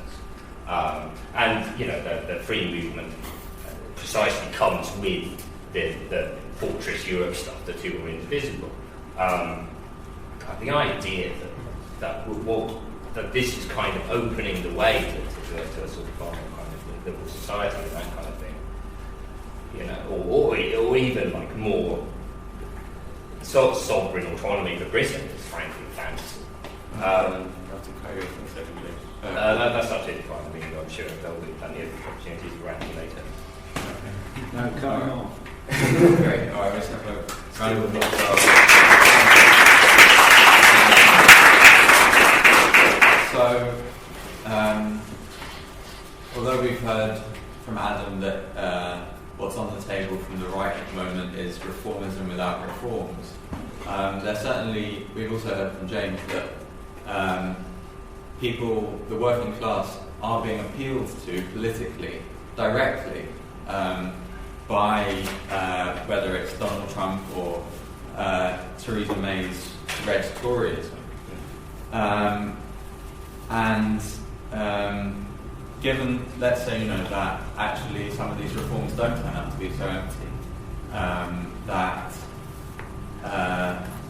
the working class are led by the right to, increase government debt spending, building infrastructure, etc., etc. I'd like to, on the basis of that, turn the panelists to the question that comes at the start of the panel description, which is, what can the left do to advance the struggle for socialism under such circumstances? How does that change, and what do you understand that struggle to be? That's to all of the panelists. To pick an order. We'll start with Adam. So the question, how do we advance the struggle for socialism in the face of red Toryism and things like that? And what do you understand that struggle to be for? Well, socialism for me is about the common ownership over the wealth and the technology that's in society, where we have a system that produces on the basis of need rather than the basis of profit. And I think anything that falls short of that will end up fall short of the hopes and the aspirations of ordinary people, in the sense that I think it's only on that basis that you can actually meet the kind of, on a permanent basis at least, meet the kind of demands that people have, and very reasonable demands for a decent standard of living. I think the problem, as I said again and again, I think the problem is in trying to combat the kind of the false promises of the right wing, whether it's Trump's promise to make America great again, or Theresa May's very short-lived promise actually that she was going to clamp down on tax avoidance. She reneged on that one pretty quickly and has come out to the CBI last week saying, "Don't worry, I'm a dedicated servant of you guys." So I think even the Tories, their promises are very short-lived. But the point is with the right that they will be found wanting, and people will then be there'll be swings in all sorts of directions. People looking for an alternative. And the leaders of the left actually have to be bold in the alternative that they present forwards. Explain why there's a lack of jobs, why there's a lack of housing. Explain the real cause of these things in the fact that we've got an anarchic system that produces for profit, not for need. James? I don't want to add too much. Serve the people is the Maoist slogan. Serve the people, Mao said. I'm not a Maoist, but I think it's a good one. I think anybody that's going to change the world for the better, there's only one vehicle to do that, it strikes me, and that's the mass of the people. Any movement which is in any sense compromised on the question of democracy relegates itself to insignificance. Only elite politics can survive by subordinating the democratic and popular world. I despair at mocking the very idea of democracy. If you cannot see the difference between the institutions of the European Union, which have democratic deficits, a nice way of putting it, really are autocratic in the extreme and essentially a retreat from politics, and are failing for the very reason that they're incapable of generating political outcomes and elected parliament. Now, doesn't mean to say that the parliament that is elected is the one that we would prefer, but if you do not believe that your goals are any good, then of course you won't prefer to argue for them amongst the people. You prefer to sneak them in by some bureaucratic measures. So no progressive political outcome can come without the core and central belief in what George Lukács says, societal self-determination. Strikes me that if socialism ever meant anything, it surely meant that, was that the working class would transform itself from being object into subject, that it would, through the seizure of political power, because power is where it is, not where we would like it to be, through the seizure of political power. And if you think that you can dispense with democracy, what you're really doing is dispensing with the project altogether. It's only through the medium of the mass of people that any progressive change can happen. That would be the core thing. I think the other thing we should do is just relax on the labels. I fear there's a real kind of echo chamber world that the left is in, of self-supporting belief systems which have a kind of warm happiness attached to them because we're familiar with words like surplus value and wage slavery and all these things which help us, old people, old left we feel happy. You're not so old. We feel happy with these, but we're like Quakers. In fact, Quakers, I think, probably had more influence in the world than Trotskyists. Quakers, really a movement from another century, from the 18th century, an outgrowth of the democratic campaign, persist. To this day, you can still discover them in the Woodcraft folk and in school staff rooms up and down the country. And Quakers are really operating on a belief system which is redundant. And I dread to fear that we might be doing the same thing. That the words that we're using, the terminology we're using, it being a critique, bear in mind, of the capitalist economics of the 1830s. Adam Smith, David Ricardo. Nobody at LSE studies Adam Smith and David Ricardo. They study Econ 101 and Lafferkers and things like that. Even that's probably out of date. But so the very idea that we're going to critique the world by addressing the economic ideology of 1830 and somehow that's going to give us access to the world of 2016 strikes me as utterly bizarre. We need to make a revolutionary theory for now. We need to critique the conceptions and ideologies and prejudices of power as it is, not as it was nearly 200 years ago.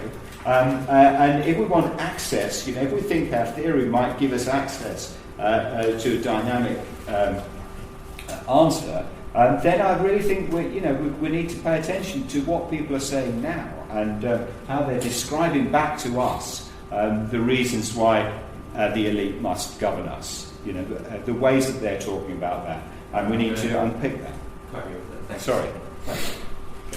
Okay, I mean, last time I checked, the Quakers had sold Cadbury to Kraft. Yeah, so there's also something that's changed there, but I really like April Thesis by Lenin.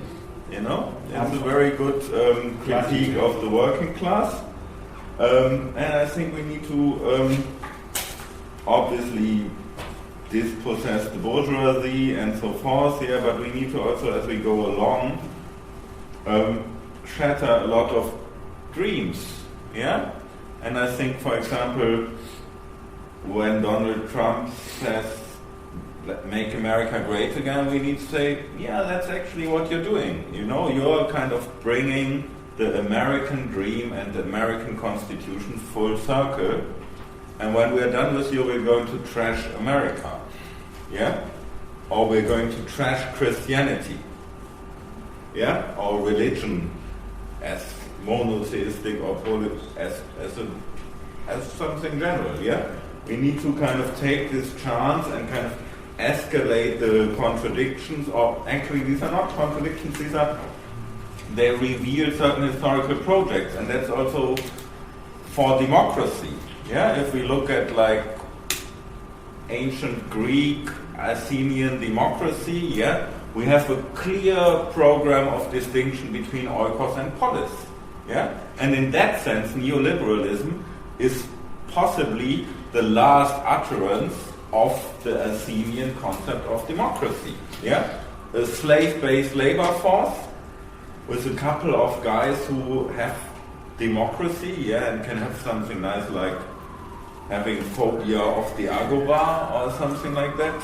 I think we need to take it there, and we need to show how a lot of the kind of positively evaluated terms that we are dealing with, how they are based on very, very problematic projects that are actually obstacles along the way and nothing to cherish and strive for or defend.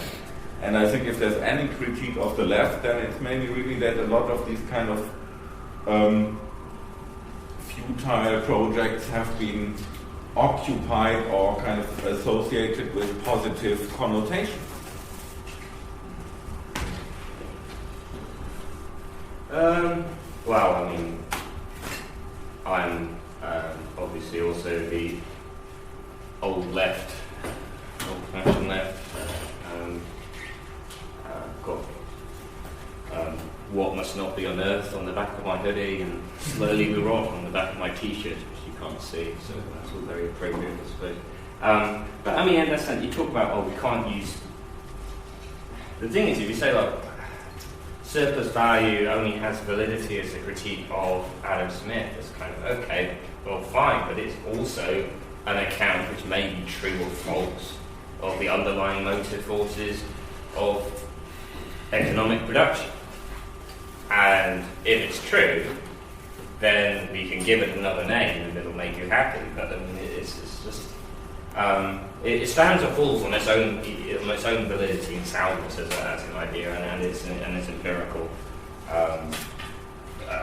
evidence or lack thereof in reality. I mean, it's the whole thing. I mean, that's how this is not a symposium. This is not Adam's meeting with the Hayek Society in a week or whatever, so I'm going to leave that aside. But this idea, we have to sort of chase novelty all the time. Precisely, you talk about Quakers. Well, I'm sorry, but there's an awful lot of religious cults out there who are doing just fine talking about books thousands of years old. They obviously the stuff is, as far as I'm concerned, not true, but the idea that that's simply kind of the lack of novelty is somehow going to win people over on it is kind of ridiculous. When we talk about the sort of struggle, the struggle for socialism, I mean, I think what we learned, what's clear at the moment, I suppose, is we talk about the Brexit vote, we talk about the vote for Trump, and we're looking kind of nervously over the China of France, in terms of who's going to be the next president of France. Probably not Marine Le Pen, but at this point, there's Nigel Farage. He thinks he's going to win, and he's on a bit of a roll at the moment. I wouldn't necessarily sort of gainsay him automatically. It could happen. So we're dealing with something that's an international phenomenon, and the trouble is that the left has accepted this kind of ridiculous arrangement of borders as the basis of it, or as a frame of its activity. The idea that we can resist this essentially as individuals in Britain, in the British Labour Party or whatever we happen to be in, I think it should be clear that that's not true now. I mean, say you get a socialist government in Britain. Okay, yeah. So say tomorrow there's an election tomorrow, and implausibly Corbyn wins, and even more implausibly shifts the to the left. He's going to have to talk to Donald Trump, and that's going. And God only knows who in France. That's going to be a tough ask. We need to actually start taking seriously the task of organising internationally. That can start now. I mean, there's absolutely no reason why you can't have a sort of trade. We have routine trade union days of action in Britain every year or two. Why the hell can that not also take place at the same time in other European countries? Like, we can talk to each other. We just choose not to. At the end of the day, I mean, I'm old-fashioned. I'm with Lenin. You need parties at the end of the day. And it's not just about, the working class voted for this, the working class voted for that. Precisely the point of democracy, or indeed just even under the dictatorship, the contest of ideas, so far as you can do it, is that you win people over. Is that people are not sort of in a sort of static kind of place. And the advantage of the working class is simply that it is so numerous and that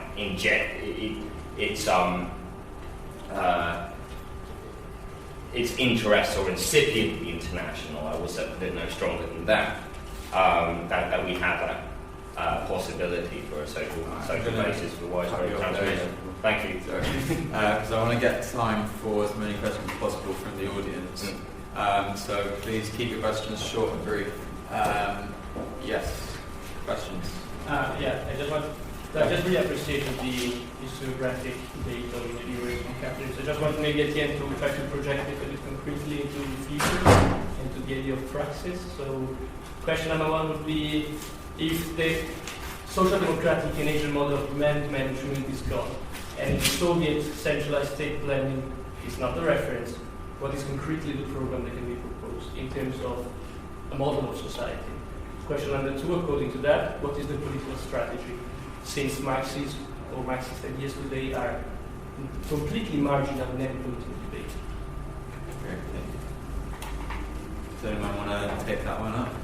Do you want to take a couple more? Yeah. I mean, we should give people I also. don't think we're going to stack questions. We want to get. Are you sure? I'm quite sure, yes. I know you're happy to stack them, but I'd rather get a direct response. Well, again, I mean, I suppose I was trying to talk to this a bit earlier, but the fact is, we're talking about what we concretely want in the next step in terms of political strategy. We have to start from where we are. Where we are is actually a pretty bad situation. In Britain, partial exception just at the moment in the sense that the left has implausibly taken over command of the Social Democratic, rather than the mass Social Democratic Party. But in general, things that can come through fairly rapidly, or it could not. It depends on a lot of things. But if you look around the world, SYRIZA is going to, the SYRIZA capitulated and it's going to be voted out very, very soon. Castro just died. but Cuba has been, liberalising for some time already and so on. So we're in a situation, and Venezuela, which was the great hope, it's plainly about to collapse that regime. So we're in that situation. We just have to recognise that we are weak, that we're starting off from a very, very low basis, and we need to, in that sense, reform the remaining forces committed, in any sense, to the sort of revolution of the system, into the beginnings of an organisation as part of that can possibly do that. In terms of the aim, kind of, on one level, I partly agree with Adam, but for me, the aim is, from each according to his ability, to each according to his needs, adjust your gender pronouns, the kind of the fully liberated class of status society as envisioned by Marxist past and present. That is the end game. We all very plainly very far away from that. But as far as I'm concerned, that is what we have is say Donald Trump giving you an inspiring vision of America as a great power, this kind of mythic history of America. You have the Brexit myth of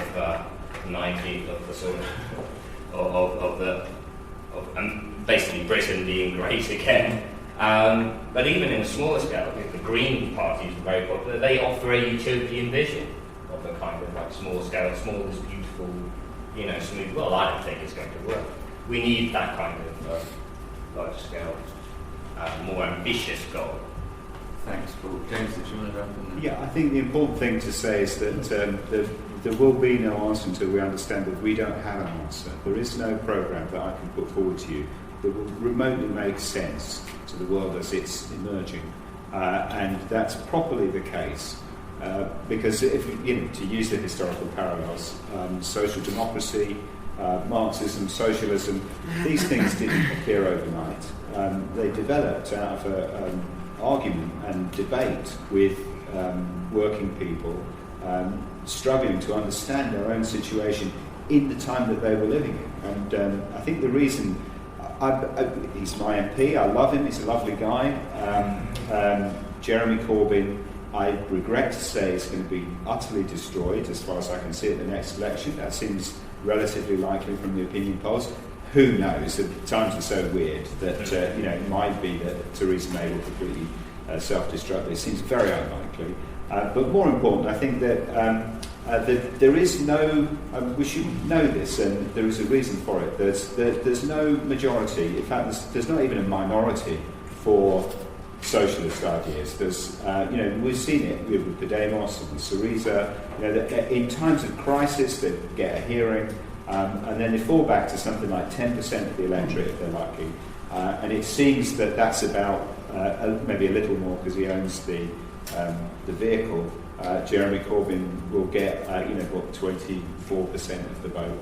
And there's a reason for that, is that the ideology of state socialism is without foundation. And I wish I could say to you now, and here is what we will put in its place, but how could I? Because that would be just popping out of my head, like, as if I was like this all-seeing God who could present to you the truth.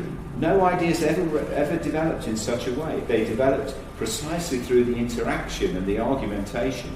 And I think what we need to be doing as thinking radical people is to be critiquing the present, to developing new ideas, in relationship to as many people as we can embrace, through the actual struggles that are taking place. You scoff all you like. This is an actual thing that's happening. Once, the working class has something to say, does something, at which point we immediately throw up the barriers and say, no, that doesn't meet our august and Olympian detachment ideals of what the working class ought to be. The working class will never fulfil those fantasies because they are fantasies without content. It's only through talking about the actual issues as they are in the present that we will even begin to start developing a programme for the 21st century. Otherwise, we're stuck doing what Jeremy Corbyn is going to do, which is give a programme for the 19th century. And we'll see, what kind of support that can win. You want to come back? Sorry. But I just want to get some other responses and then we'll try and we'll come back to the end if we can. Patrick? Yeah, I'll be a bit briefer than the other two because we should, I think, leave more space to the audience. But quickly about future orientation. I think first of all we can't just develop everything from scratch and we can't win over anyone if we say we have no idea and we'll take it from there. Yeah. Considering the global constellation, for example, I think it is worthwhile to revisit the Red Army's effort to destroy the Nazi army. Yeah, it is worthwhile considering how did they do that? How did they move a whole industrial war machine across the Soviet Union to then come back west? Yeah, without the support of the US, for example. So I wouldn't exclude all state socialist planning. Yeah. The other thing is I would exclude all degrowth programs, for example, and a lot of other ideologies of like local currencies. I think they are really like kind of like the ideology of the new class divide. You know, that there's like a global hegemonic class, and we can kind of have a sharing. Did you want to? Yeah, sure. Just on the first question, I think it'd be quite a damning indictment of humanity if we couldn't come up with a better alternative to either what we've got now, some sort of slightly nicer version of capitalism, or some sort of Stalinism. I think, that just look at the potential there with the technology we've got, with the wealth we've got.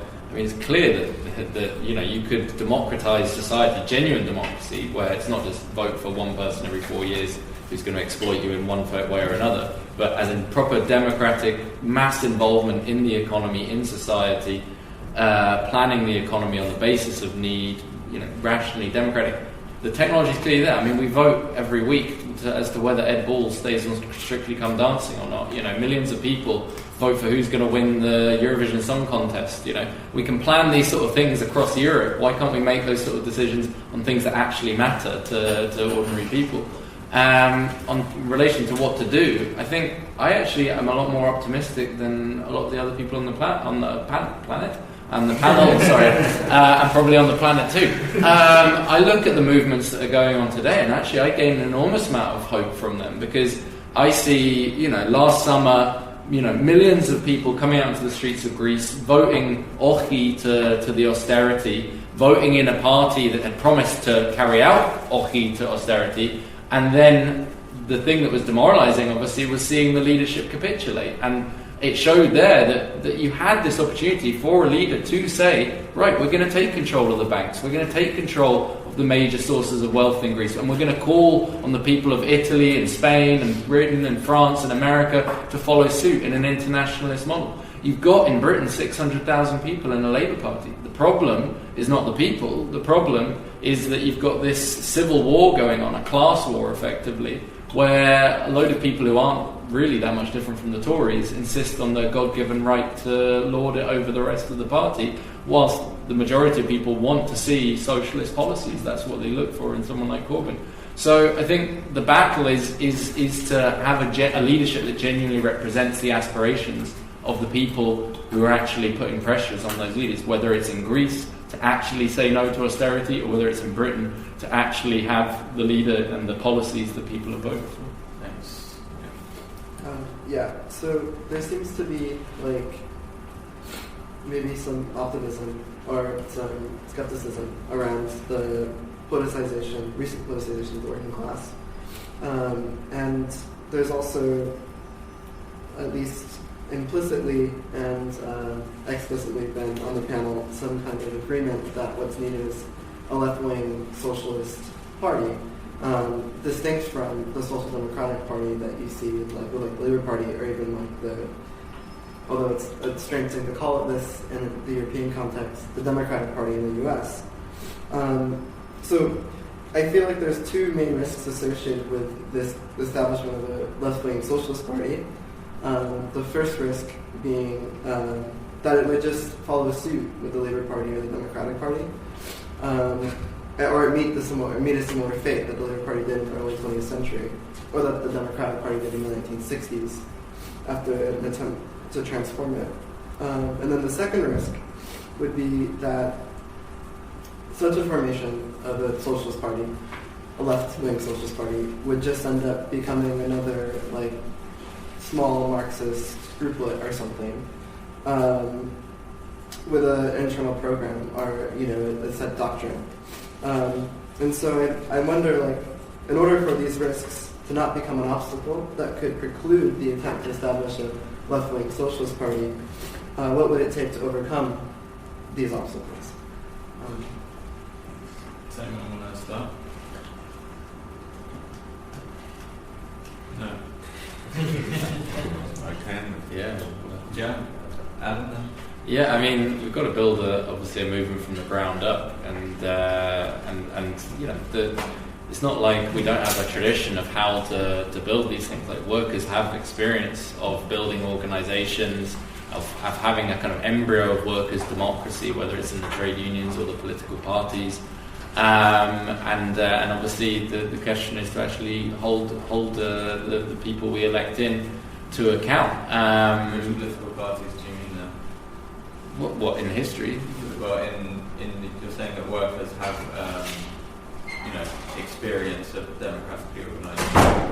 What are you in parties? What are you specifically referring to? Well, I'm saying like the unions. I'd say probably the best form of kind of the embryo of workers' democracy we've ever had. But obviously they're not without their flaws. There's a bureaucracy in the unions today, without a doubt. But it's not like people are just passive recipients, basically, of these sort of things. When there is bureaucracy, it does have an impact on people. And the point is, events will push people into action to put demands on their leaders and say, look, either you carry out these policies, or we'll put someone else in your place who will. And and we need to actually make sure that the demands are there. Really. Patrick. Yeah, I see these two risks, and obviously no one can deny that they are there. But then. Maybe then this is really like, don't worry, be happy, like finally, we need to try. What did you mean earlier when you said that social democratic parties, like the German Social Democratic Party, that idea is bankrupt? Is that like... No, I didn't mean the idea is bankrupt. Their idea is actually well bankrolled, but they are not leftist. Yeah, the Social Democratic Party is not a leftist party. They are center to center right. Oh, you mean sort of more so, today? No, they have never. I mean, the German. I don't know if you know the story about the 1918 failed revolution, where the communists declared the Communist Republic at 4 p.m. and Social Democrats, unfortunately, declared the Weimar Republic at 2 p.m. Yeah, and. That's, I think, what Lenin meant when he said that there are some days that are like decades and some decades that are nothing. Because he can lose a lot in a day, and we need to be aware of that. Yeah, so in the face of this world historical instance or incident, I think the two risk scenarios that you are describing here are actually quite okay. Yeah, because if you see how many Soviets either in Ireland in 1918 or in Germany in the late 1910s, early 1920s, how people died there, then these risks are bearable. Yeah, they are really okay. I think there are historical. I would rather look at something like, for example, the Indonesian Communist Party of the 1950s, 1960s, that had a good strategy of like not only having an armed wing and a parliamentary wing, but also really replacing religious organizations in villages, neighborhood associations, and so forth with their own structures. Yeah, so that you have a more comprehensive approach to really taking on the core institutions that hold a capitalist consensus together. James, if you want to it's going to sound terrible, but I think we don't have a shortage of socialist parties. I think we probably have a surfeit of socialist parties. There are so many socialist parties in Great Britain. the trade union socialist coalition, socialist alternative, left unity, Labour Party, the momentum in Labour Party, and I fear that any marketing person would tell you that this is a real disaster here, because this is a crowded field and a kind of rhetoric which is used up. I think it's we've had think of the amazing experiments in Europe over the last just over the last 10 years, really, with so many new socialist-ish coalitions. How excited people were about respect. Won elections in Bethnal Green and Bradford.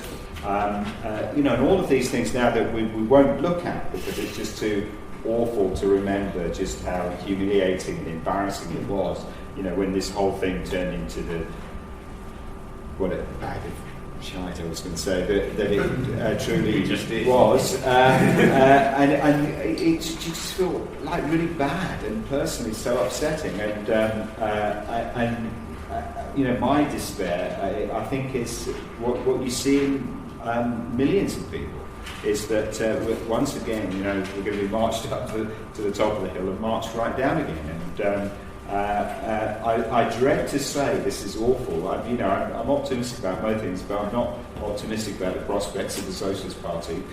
I fear that until we clear the decks, really, until there's a kind of a break with the past, that people won't be able to make the future that they need to make without reference and without fealty to these kind of worn-out ideologies. And I dread this.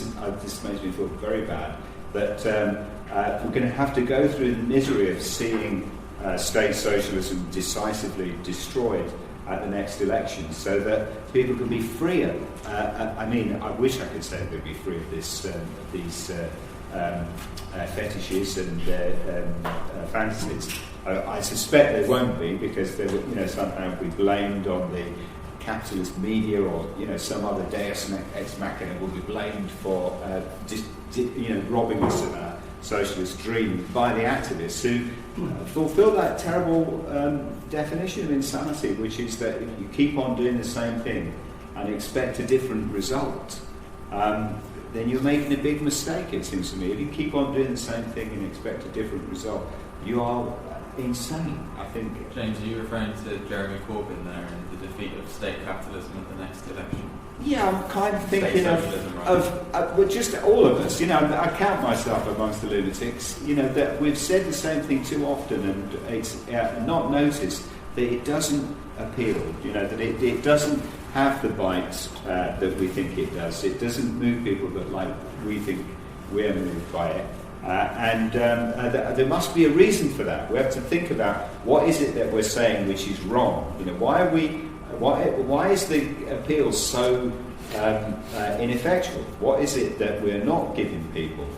What problems are we not addressing? How is it that we are not talking to their interests and their needs?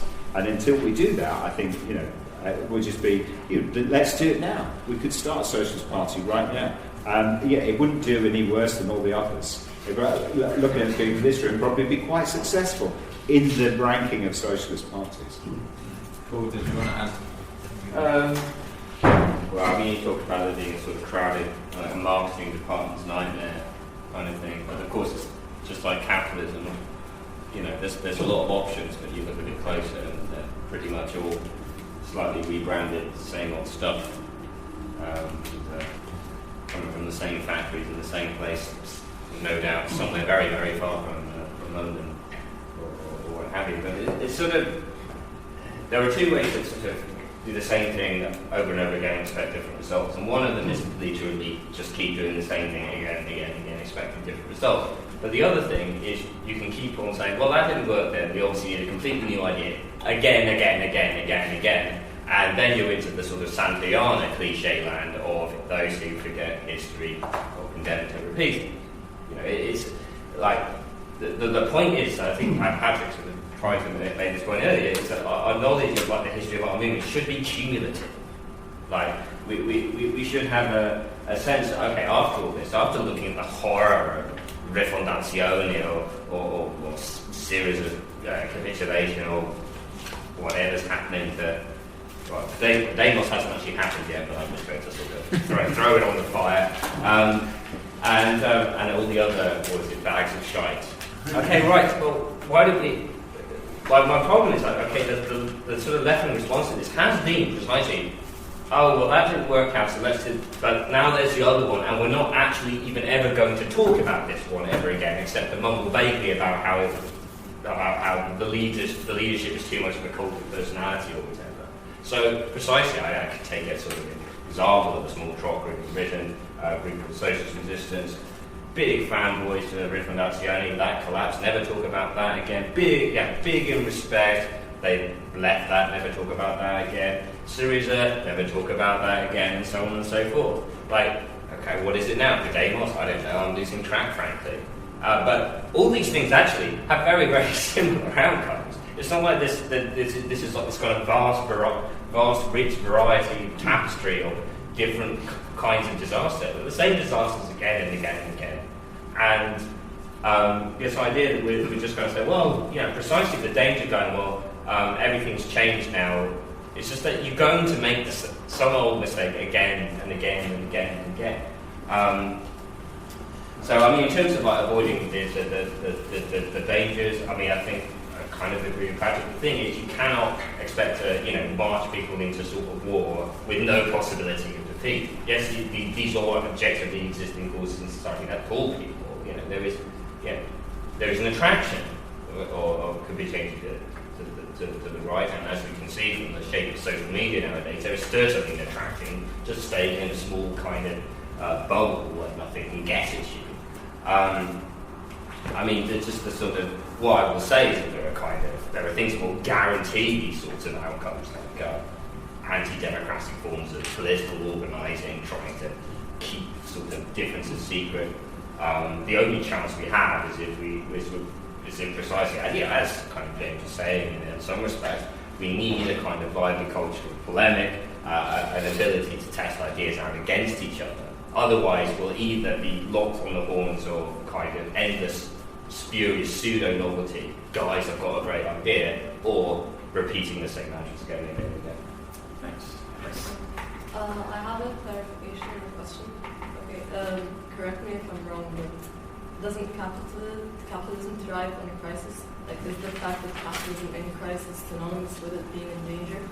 If the neoliberal moment is like happening and accelerating towards an end, doesn't that mean that there will be another capitalist mode of accumulation to replace it? My second question is, in this narrative, where does that leave the workers of the working class of the global south? Because as we've talked about it, like we've talked about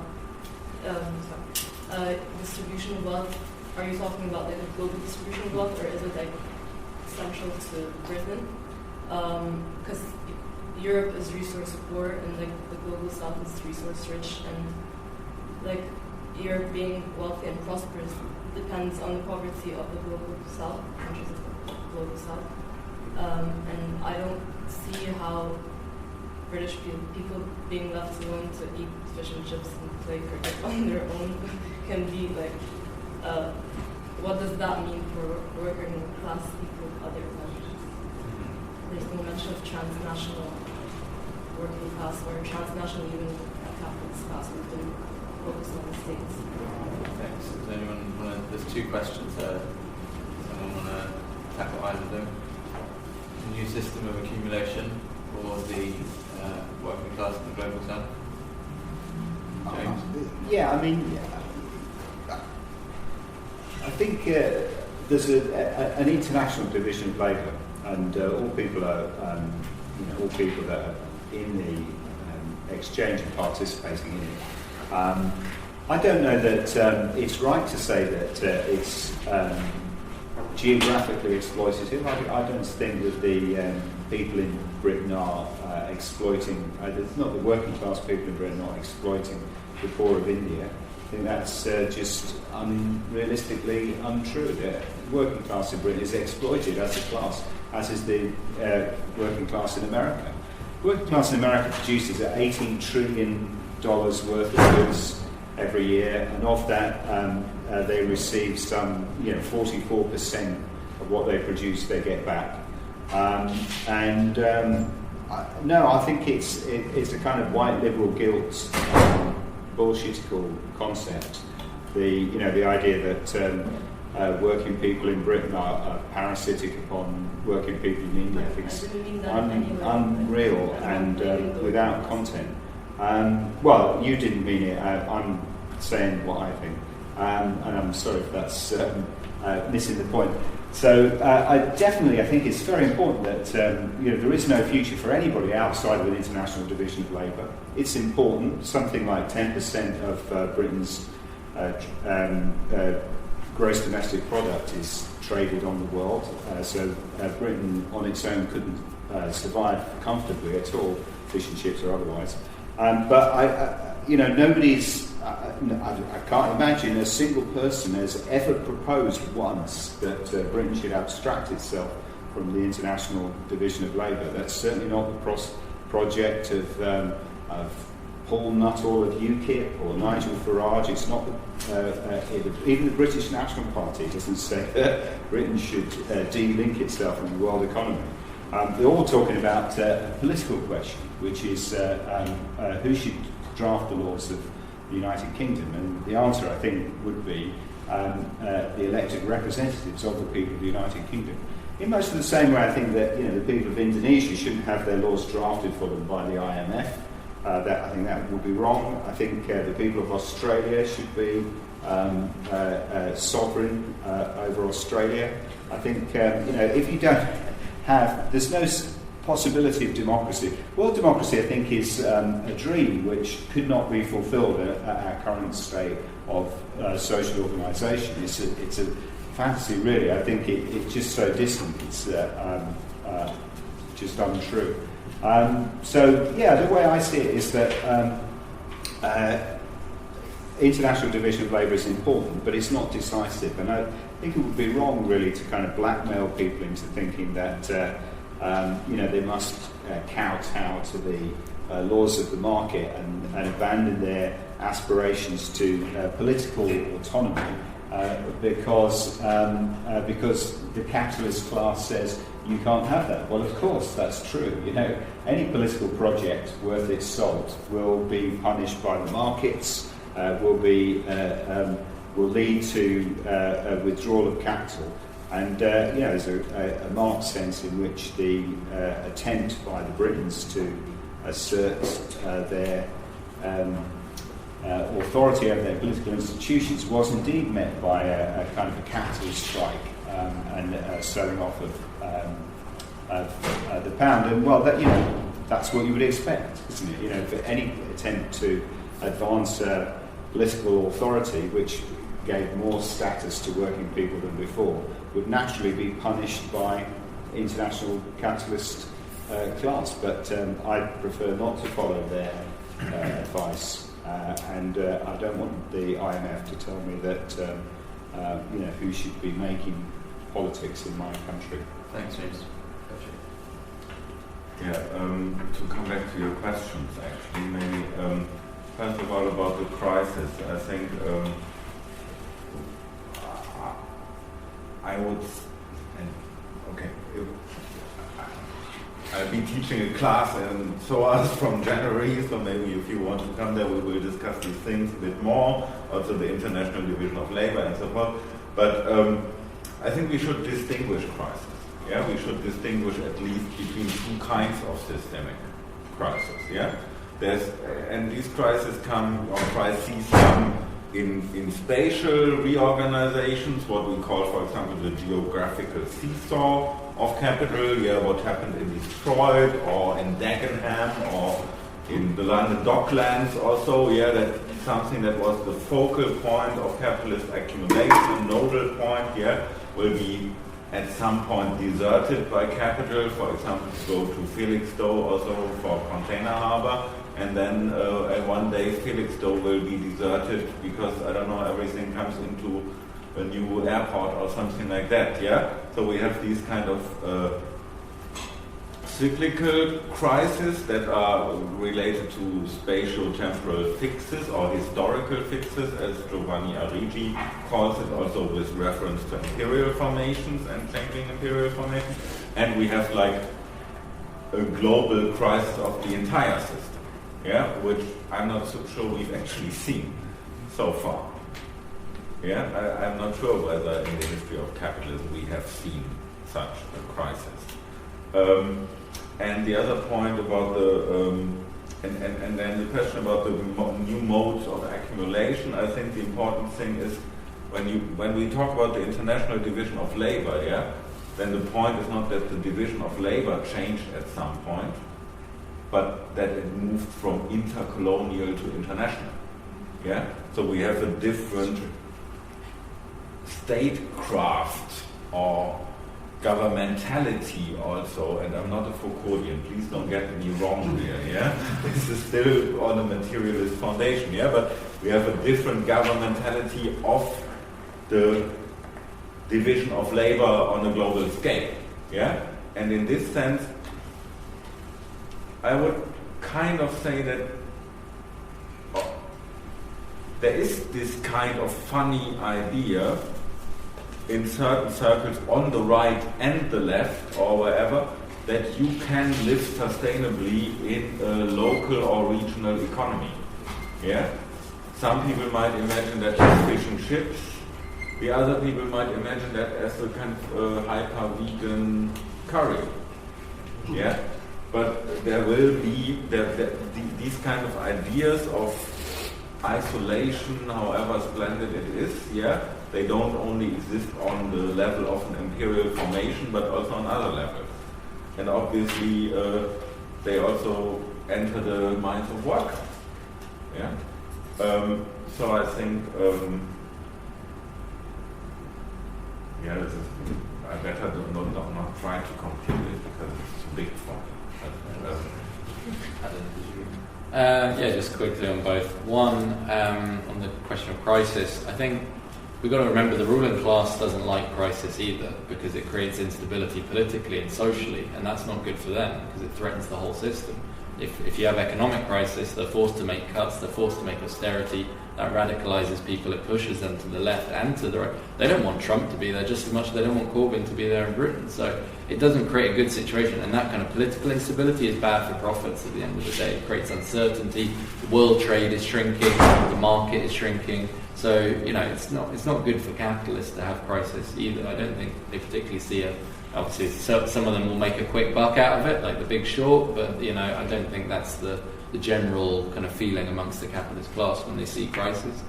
And then the other question, I think the important thing to remember is that in every country, whether it's the global south or the traditional west, as it's called, we're seeing the same process, which is that the share of wealth going to workers is declining in every single country. That's true of China and Mexico, just as it's true of Japan, Germany, Britain, and America.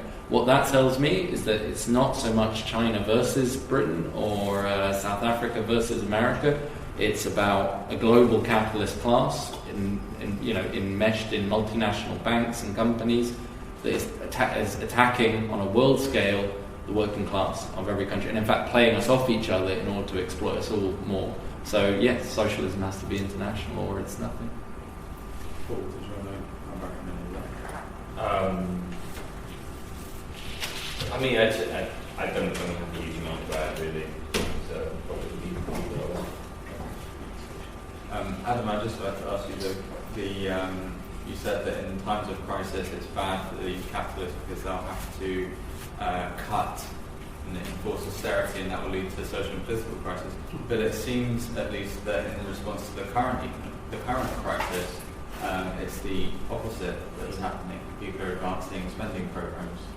What does that mean for the way that will deal with the social and political crisis? Well, like I say, I think they're flicking in both directions. They've tried austerity, they've tried Keynesianism. They don't really have, neither's particularly worked, and that's why you kind of see the fluctuations between the two. I wouldn't say it's wholly one or the other.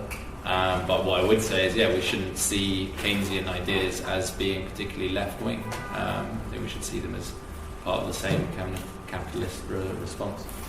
But I don't know, maybe we can Any try to other see the pub. questions? At the back.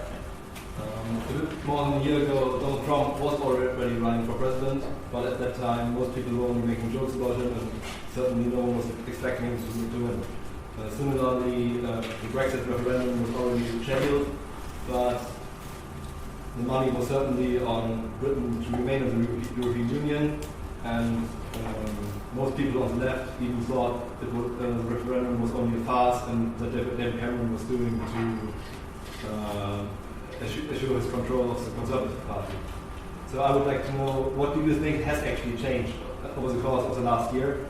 Have people suddenly become so racist that they start winning elections, or have they, has the working class suddenly found that they have some democratic rights that they could use to actually change things? So yeah, I would like to know, because I think you all agree that something has changed. I think, especially regarding what Patrick and James said, I would like to know what do you think about why people are suddenly using the democratic right, because I think they were already angry 10 years ago, 4 years ago, 2 years ago, so it's not that Britain suddenly has become deindustrialized in a short amount of time. And from Patrick, I would like to know, because if I understand you correctly, you're saying that there's not a crisis in neoliberalism, different to what the other three panelists are saying, but you're probably also seeing that something is changing. So I would like to know, what do you think has changed? If it's not that there's an economic crisis, I would agree with you that there's not there hasn't been any stock market crash. In fact, the stock market is as good as it has ever been right now. So, Patrick, do you want to come in on that, or do you want to start? Firstly, I think that it's perfectly the referendum on one level was a farce. It was a stupid little trick of David Cameron's that sort of spectacularly backfired. I will remind people that Britain is still in the European Union, and every time, we've had this kind of oscillation of, yes, we're really going to push the button, and then well, but maybe not. But then the interesting thing in that sense is, in the context of Trump's election, it looks a lot more likely to actually happen. But it precisely was just it was a kind of internal game, and there is an issue with kind of the referenda or not. Plebiscitary democracy is a pseudo democracy, precisely because James voted for Brexit. Did he vote for soft Brexit or hard Brexit? It actually gives the illusion of people having control over what's actually happening, while actually giving them the opportunity to rubber stamp something and somebody else has asked.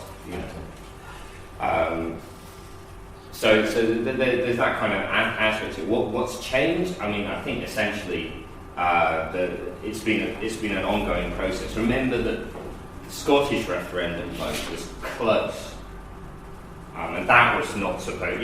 That would have been a big surprise, not at the level of Brexit or never mind the level of Trump, but it would have been a shock. There would have been runs on the hand and that kind of thing. So we have seen inklings of this, and essentially we shouldn't overstate that. There's been some massive shift in public opinion. Well, precisely part of the story of Trump's thing is, turnout was down. People were exhausted after. You've got 8 years of Barack Obama. He promises a lot, delivers little, and then you've got Hillary bloody Clinton, who apparently just doesn't seem to understand when it's a very, very bad time for an establishment doesn't get to run, and no one wanted to vote for it. And a small number, not a huge amount, a small number of working class votes flipped from one column to the other. Most flipped from Hillary's column into oblivion, if they're not voting. So there's not been, in that sense, a huge shift on that level, but there has been a period of 8 years since a large financial crisis rocked the core capitalist countries, during the course of which many promises were made to sort it all out, but actually what has been delivered. It's rational for people to be cynical. about the political class. It's not like an irrational reaction. It's obviously unfortunate that the reaction has been to the right, but it's not irrational for there to be a reaction. Yes, that's a question that I think actually kind of brings it well to the point, the problem that we are in a way all struggling with, although I'm maybe the one who makes it strongest to say that there's not a crisis of neoliberalism, but for once we should, I absolutely agree with you on this global class warfare, but I also think that there are differences within the kind of classes, and there's also differences within the transnational capitalist class, yeah, and we have like certain capital associations of capital fighting others quite often, and I think also that's maybe some of the potentials for revolutionary work is to kind of play them off against each other better, yeah. We see, for example, that like real estate and infrastructure capital is much stronger in the Trump administration than it would have maybe been in a Clinton administration on a US national scale. At the same time, I'm not so sure that so much has changed, actually. I mean, if you look at the first Obama campaign, yeah, this kind of idea of change that was looming so large, and in the end nothing happened for 8 years, except some kind of Obamacare or so that was quickly watered down. The same thing is already kind of on the horizon now, that in a way with Trump, not so much will change in terms of the kind of composition of parliament. I mean, if this Chris Cutrone article says that many of the things he says are right, then I agree with certain points there. Like there's already a wall to Mexico. We all know these kind of standard things, yeah. So in that sense, I'm not so sure we really need to see. I think as someone who obviously is also then kind of a bit like too much shaped by my academic work, I'm always inclined to look into the past rather than into the future. But looking into this past, I think we see that often there's also a lot of continuity. There's also some continuity between the Wilson, second half of the 70s Wilson cabinet and Thatcher. You know, it's not like that there was a radical rupture, or if nutcase Boris Johnson wanted to have a new airport in the Thames estuary, that's this kind of, what was the guy, Haynes also in the 70s who wanted to do this. So or if you look at like, I mean, who fucked over the British Railways, I think it was in the 1950s some kind of guy who had like some asphalt company and was in the Labour cabinet and kind of cut off all these small commuter lines in order to pave the motorways with his company. And there you have then kind of also kind of an alliance between real estate or infrastructural capital and a certain kind of project like Trump, you know? I mean, yeah, I better stop there, but I think if the downside of the old left, or the left that we are trying to overcome, was a too strong focus on identity politics and on kind of having multiple personalities that always need to kind of move on too many agendas, rather than like demonstrations can be against everything, yeah, rather than against one thing, then maybe it's good to have a paranoid view of the world, because that actually creates a more coherent personal politics. James?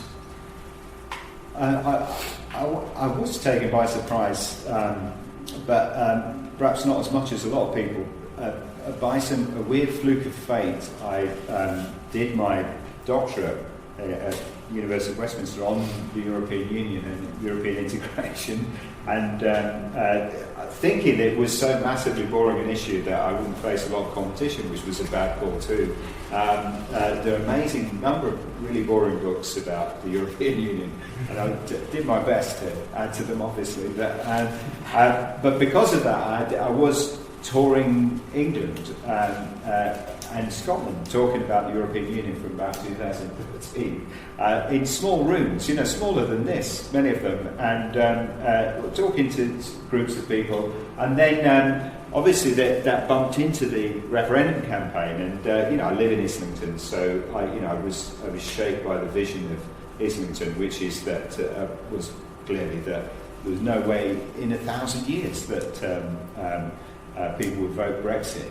But going to Liverpool and Manchester, you had a very, very different experience. And you meet working class communities, people, activists who were scathing about the Remain campaign in bullish and not racist terms at all. These weren't the people I met. I'm not saying that such people didn't exist. In socialist terms, and understood that. And if we're voicing very clearly the disaffection of working people for an elite political arrangement, which had said to them time and again that they weren't welcome. It said that they shouldn't be electing local councils, but urban development corporations should organise the money. That they were telling them that they shouldn't be consulted about public sector pay, that they should be for experts. And they seized a hold of the referendum, not opportunistically, because they all said the same thing to me again and again, which was that we hate Westminster, that it wasn't love of Westminster. They said, but Brussels is, for us, is exactly the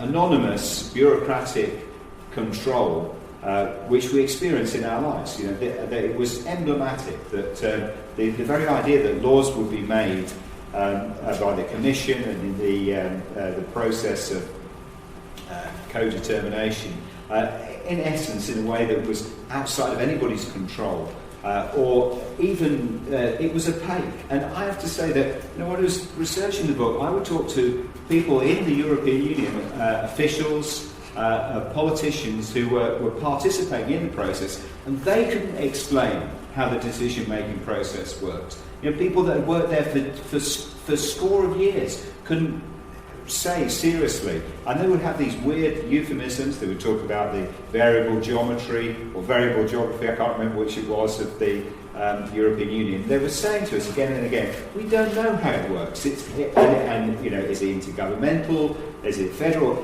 They had no idea. So when ordinary people turn around and say, this thing is alien to us, and it's opaque, and it's oppressive and unreal, and it symbolises everything that we have lost control of in our lives, they knew exactly what they were saying. So when I heard that, I wasn't at all surprised with the Sunderland vote when it came in, the Mackhams and the Tackhams. They call in Sunderland they're Mackhams, they make stuff, and Newcastle are Tackhams, they take stuff in the minds of the North East. And Sunderland voted out, and Newcastle just voted in. And I thought, I know where this is going. This is the Mackhams versus the Tackhams, and that was how it was. It really was a working class revolt. It was insane, because they didn't have control over the process. You're entirely right. It could be taken away from them in a moment. But nonetheless, that was the content of what was going on. I have no idea about America. I've got a few ideas. I was thrilled and impressed by Doug Henwood's book on Hillary Clinton, which explained a lot to me about why Hillary lost, which I think is the decisive question here. There are some key working class constituencies who did literally flip in the Northeast, and that's important because there are people who are hearing the Trump message as a kind of, make America great again. That's what they're hearing, and they mean it, and it's speaking to them, and we should understand that is really taking place that right-wing people are giving better articulation to the interests of working people than left-wing people are. And that is a wake-up call. We need to do better. We need to speak to those concerns and interests in a much more compelling way. Or, embrace Trump. That's your alternative. You really might as well get on the Trump bandwagon if you're not going to build an alternative. Thanks. No, in the interest of time, I'll forego mine in favour of the pint. Alright, we're going to take one question and wrap it into closing remarks, and then we'll stop there. So we've got about 5 minutes left. So, I thought we had minus 25 minutes. right, apologies for that. I'll just quickly make some comments that the Socialist Appeals are selling for £1 at the back. Leftist reviews are free. We'll be going to a pub called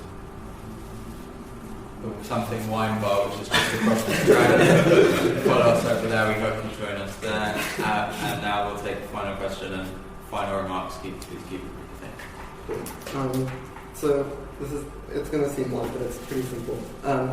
For Marx, class was a political category. The capitalist class only established itself as a class for itself in the political struggle against the proletariat, and the proletariat only established itself as a class for itself in its struggle against the bourgeoisie. The proletariat is the class that, dictatorship would lead to the abolition of class as a category completely, is the hypothesis. So if the welfare state is a depoliticizing force for the working class in the post-war period, would it be emancipatory if under the control of the dictatorship of the proletariat? And if so, is the only potential for emancipatory politics today then a defense of the welfare state against neoliberalism? And if that's the case, then how is that different than what Trump's proposing to do with National Bank, or with the expansion of public works and the other policies which the OECD, for instance, has projected will lead to economic growth for America and internationally, and also his goals of transforming the Republican Party into a populist working party. So how would that be different than those efforts? Okay, thank you. We'll get answers from the three panelists who heard the question, and otherwise closing remarks. Starting this end. Why not? I think it's worth bringing in the idea of the life cycle, as it were, of social formations, modes of production, or whatever. I think it's observable that over time the endogenous laws of capitalism decay. That there is a sort of the paradox of neoliberalism. I mean, this is something I failed to come back on against Adam earlier on that, but actually kind of more in relation to you and Ephraim having a discussion on it. But there is Reagan was a Keynesian. The Reagan years are massive state expenditure on Marx. That is the character of it. Neoliberalism does not revert. We don't roll back the frontiers of the state, as Thatcher like to say. Hayek didn't pretend that they weren't. Hayek thought that the whole procedure would have to be sort of pretty authoritarian, sort of ordo-liberalism or something. So what we're dealing with is a situation where look at the welfare state years on one, on that level. That on one level, Soviet style sort of Stalinist quote unquote socialism is a sort of parody of kind of a liberated society, and then the kind of welfare state is almost a parody of a parody, that you have this kind of idea of full employment, but not by actually kind of sharing out the work, but simply by make work. So, in that sense, yeah, sure, the welfare state in the sense of, if for whatever reason you're not able to work and you don't starve, and if you're sick, you get treatment and that sort of thing. Well, yes, I believe these are perfectly legitimate aspirations. What we don't want to reproduce is a sort of bureaucratic, statized form that both welfare states, the historical aberration of the welfare state era, and actually subsequent capitalist societies have tended to take. James had mentioned the weird kind of phenomenon of that it was sort of only kind of under Thatcher and Blair that this kind of expert pseudo-technocracy thing really kind of flowered. That's what we're sort of fighting to get away from, for a society that's kind of democratically planned by the vast majority in their own interests. On that basis, okay, right, well, you have full employment, but everyone works 20 hours a week and they don't starve because of that. I think that's a good starting point. Patrick, we'll come back to you because I know you didn't hear the question, but you can base your comments on the other speakers and we'll wrap up there. Yeah, I mean, obviously the goal we've got in mind is one where we're not just increasing wages, where we're getting rid of the whole wage system, where we're not just paying people when they're unemployed, but in fact making it so that everyone has voluntary leisure rather than forced idleness, which you have under capitalism. So obviously that's the final goal. Does that mean the welfare state, we applaud its destruction? Well, obviously not. It's very much through the defence of the gains like the welfare state. These things were struggled for by the working class, and it's through the defence of these things that often you'll find the movement actually gaining a sense of its own power. Actually, it brings working people together in defence of these gains. They come together on strike. They realise their own power over the capitalists. And hopefully, in those kind of movements, you can have revolutionaries, you can have Marxists who are actually pointing the way forwards as to how to get rid of these problems once and for all, i.e. through socialism. James? What's your name? Nunzia. I felt that in your question there was some kind of complicated chains of reasoning, if this, then that. And I wondered, whether they all held up. It's a really interesting point. I'm glad you raised it. That it's true. Welfarism did have a depoliticising effect. There's, I forget the guy's name. Wrote Behemoth. Explained this very well and talked about the way that in the interwar period that the Social Democratic Party in Germany was destroyed in a way by welfareism because it meant that you didn't have to organise and fight. I think at the same time, you'd have to say, maybe I'm mixing up my different nations, that welfareism had a political identity. It did create a kind of a politicisation. And I look at the degree of mobilisation around welfarist politics in Britain, which is quite extraordinary.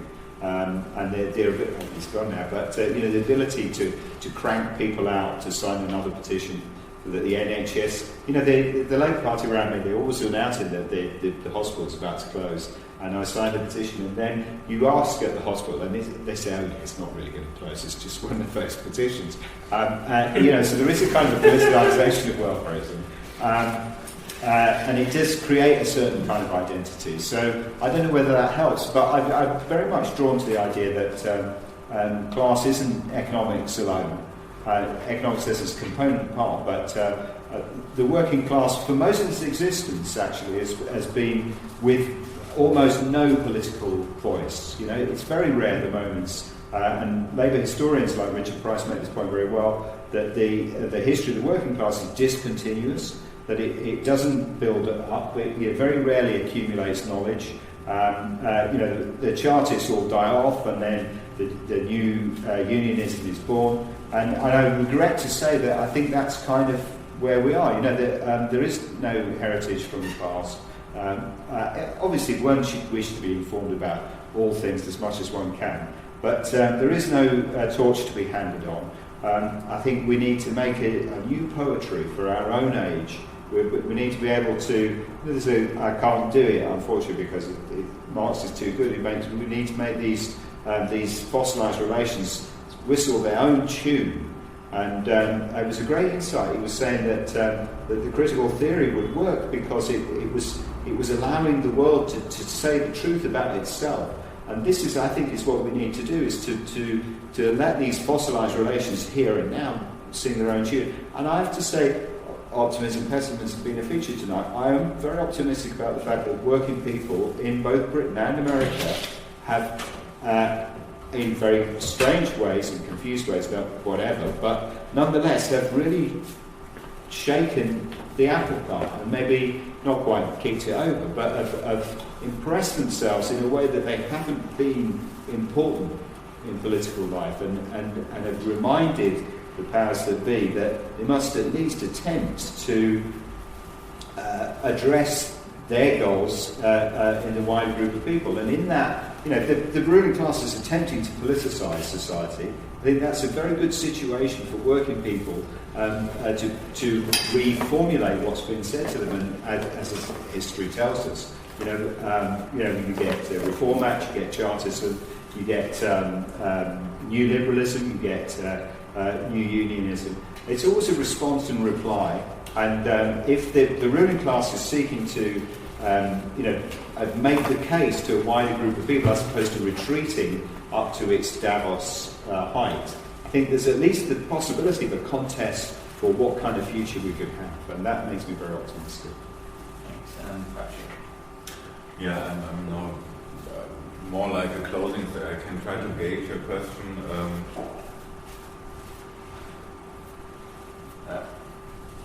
I think this is maybe one of the most important conversations I've had for some time. Maybe that says something about the poverty of my conversations.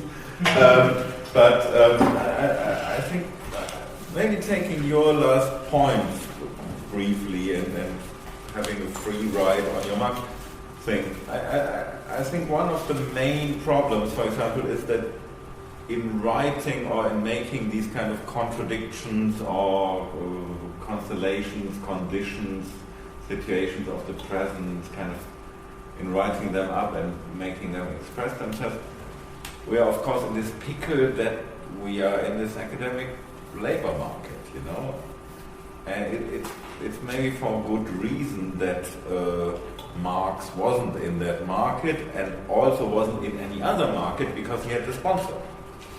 Yeah? So if anyone here in the room has money, choose any kind of academic or whatever thinker you think and try to sponsor them, because as long as you operate in these kind of conditions where you need to make a living, certain things are very, very difficult, and I think this is the most important thing to keep in mind on a kind of first basis, that together people are stronger, but that's not only a togetherness of political action, but also of economic action. Yeah, the togetherness of forming cooperatives, of pooling income, spreading risk, and so forth. And I think this is a way forward to keep in mind. And it's also a way forward, obviously, to overcome or to kind of be ready when you encounter the fortunate situation that the capitalist mode of production is cracking or coming to the end of its life cycle, which I think always provides openings.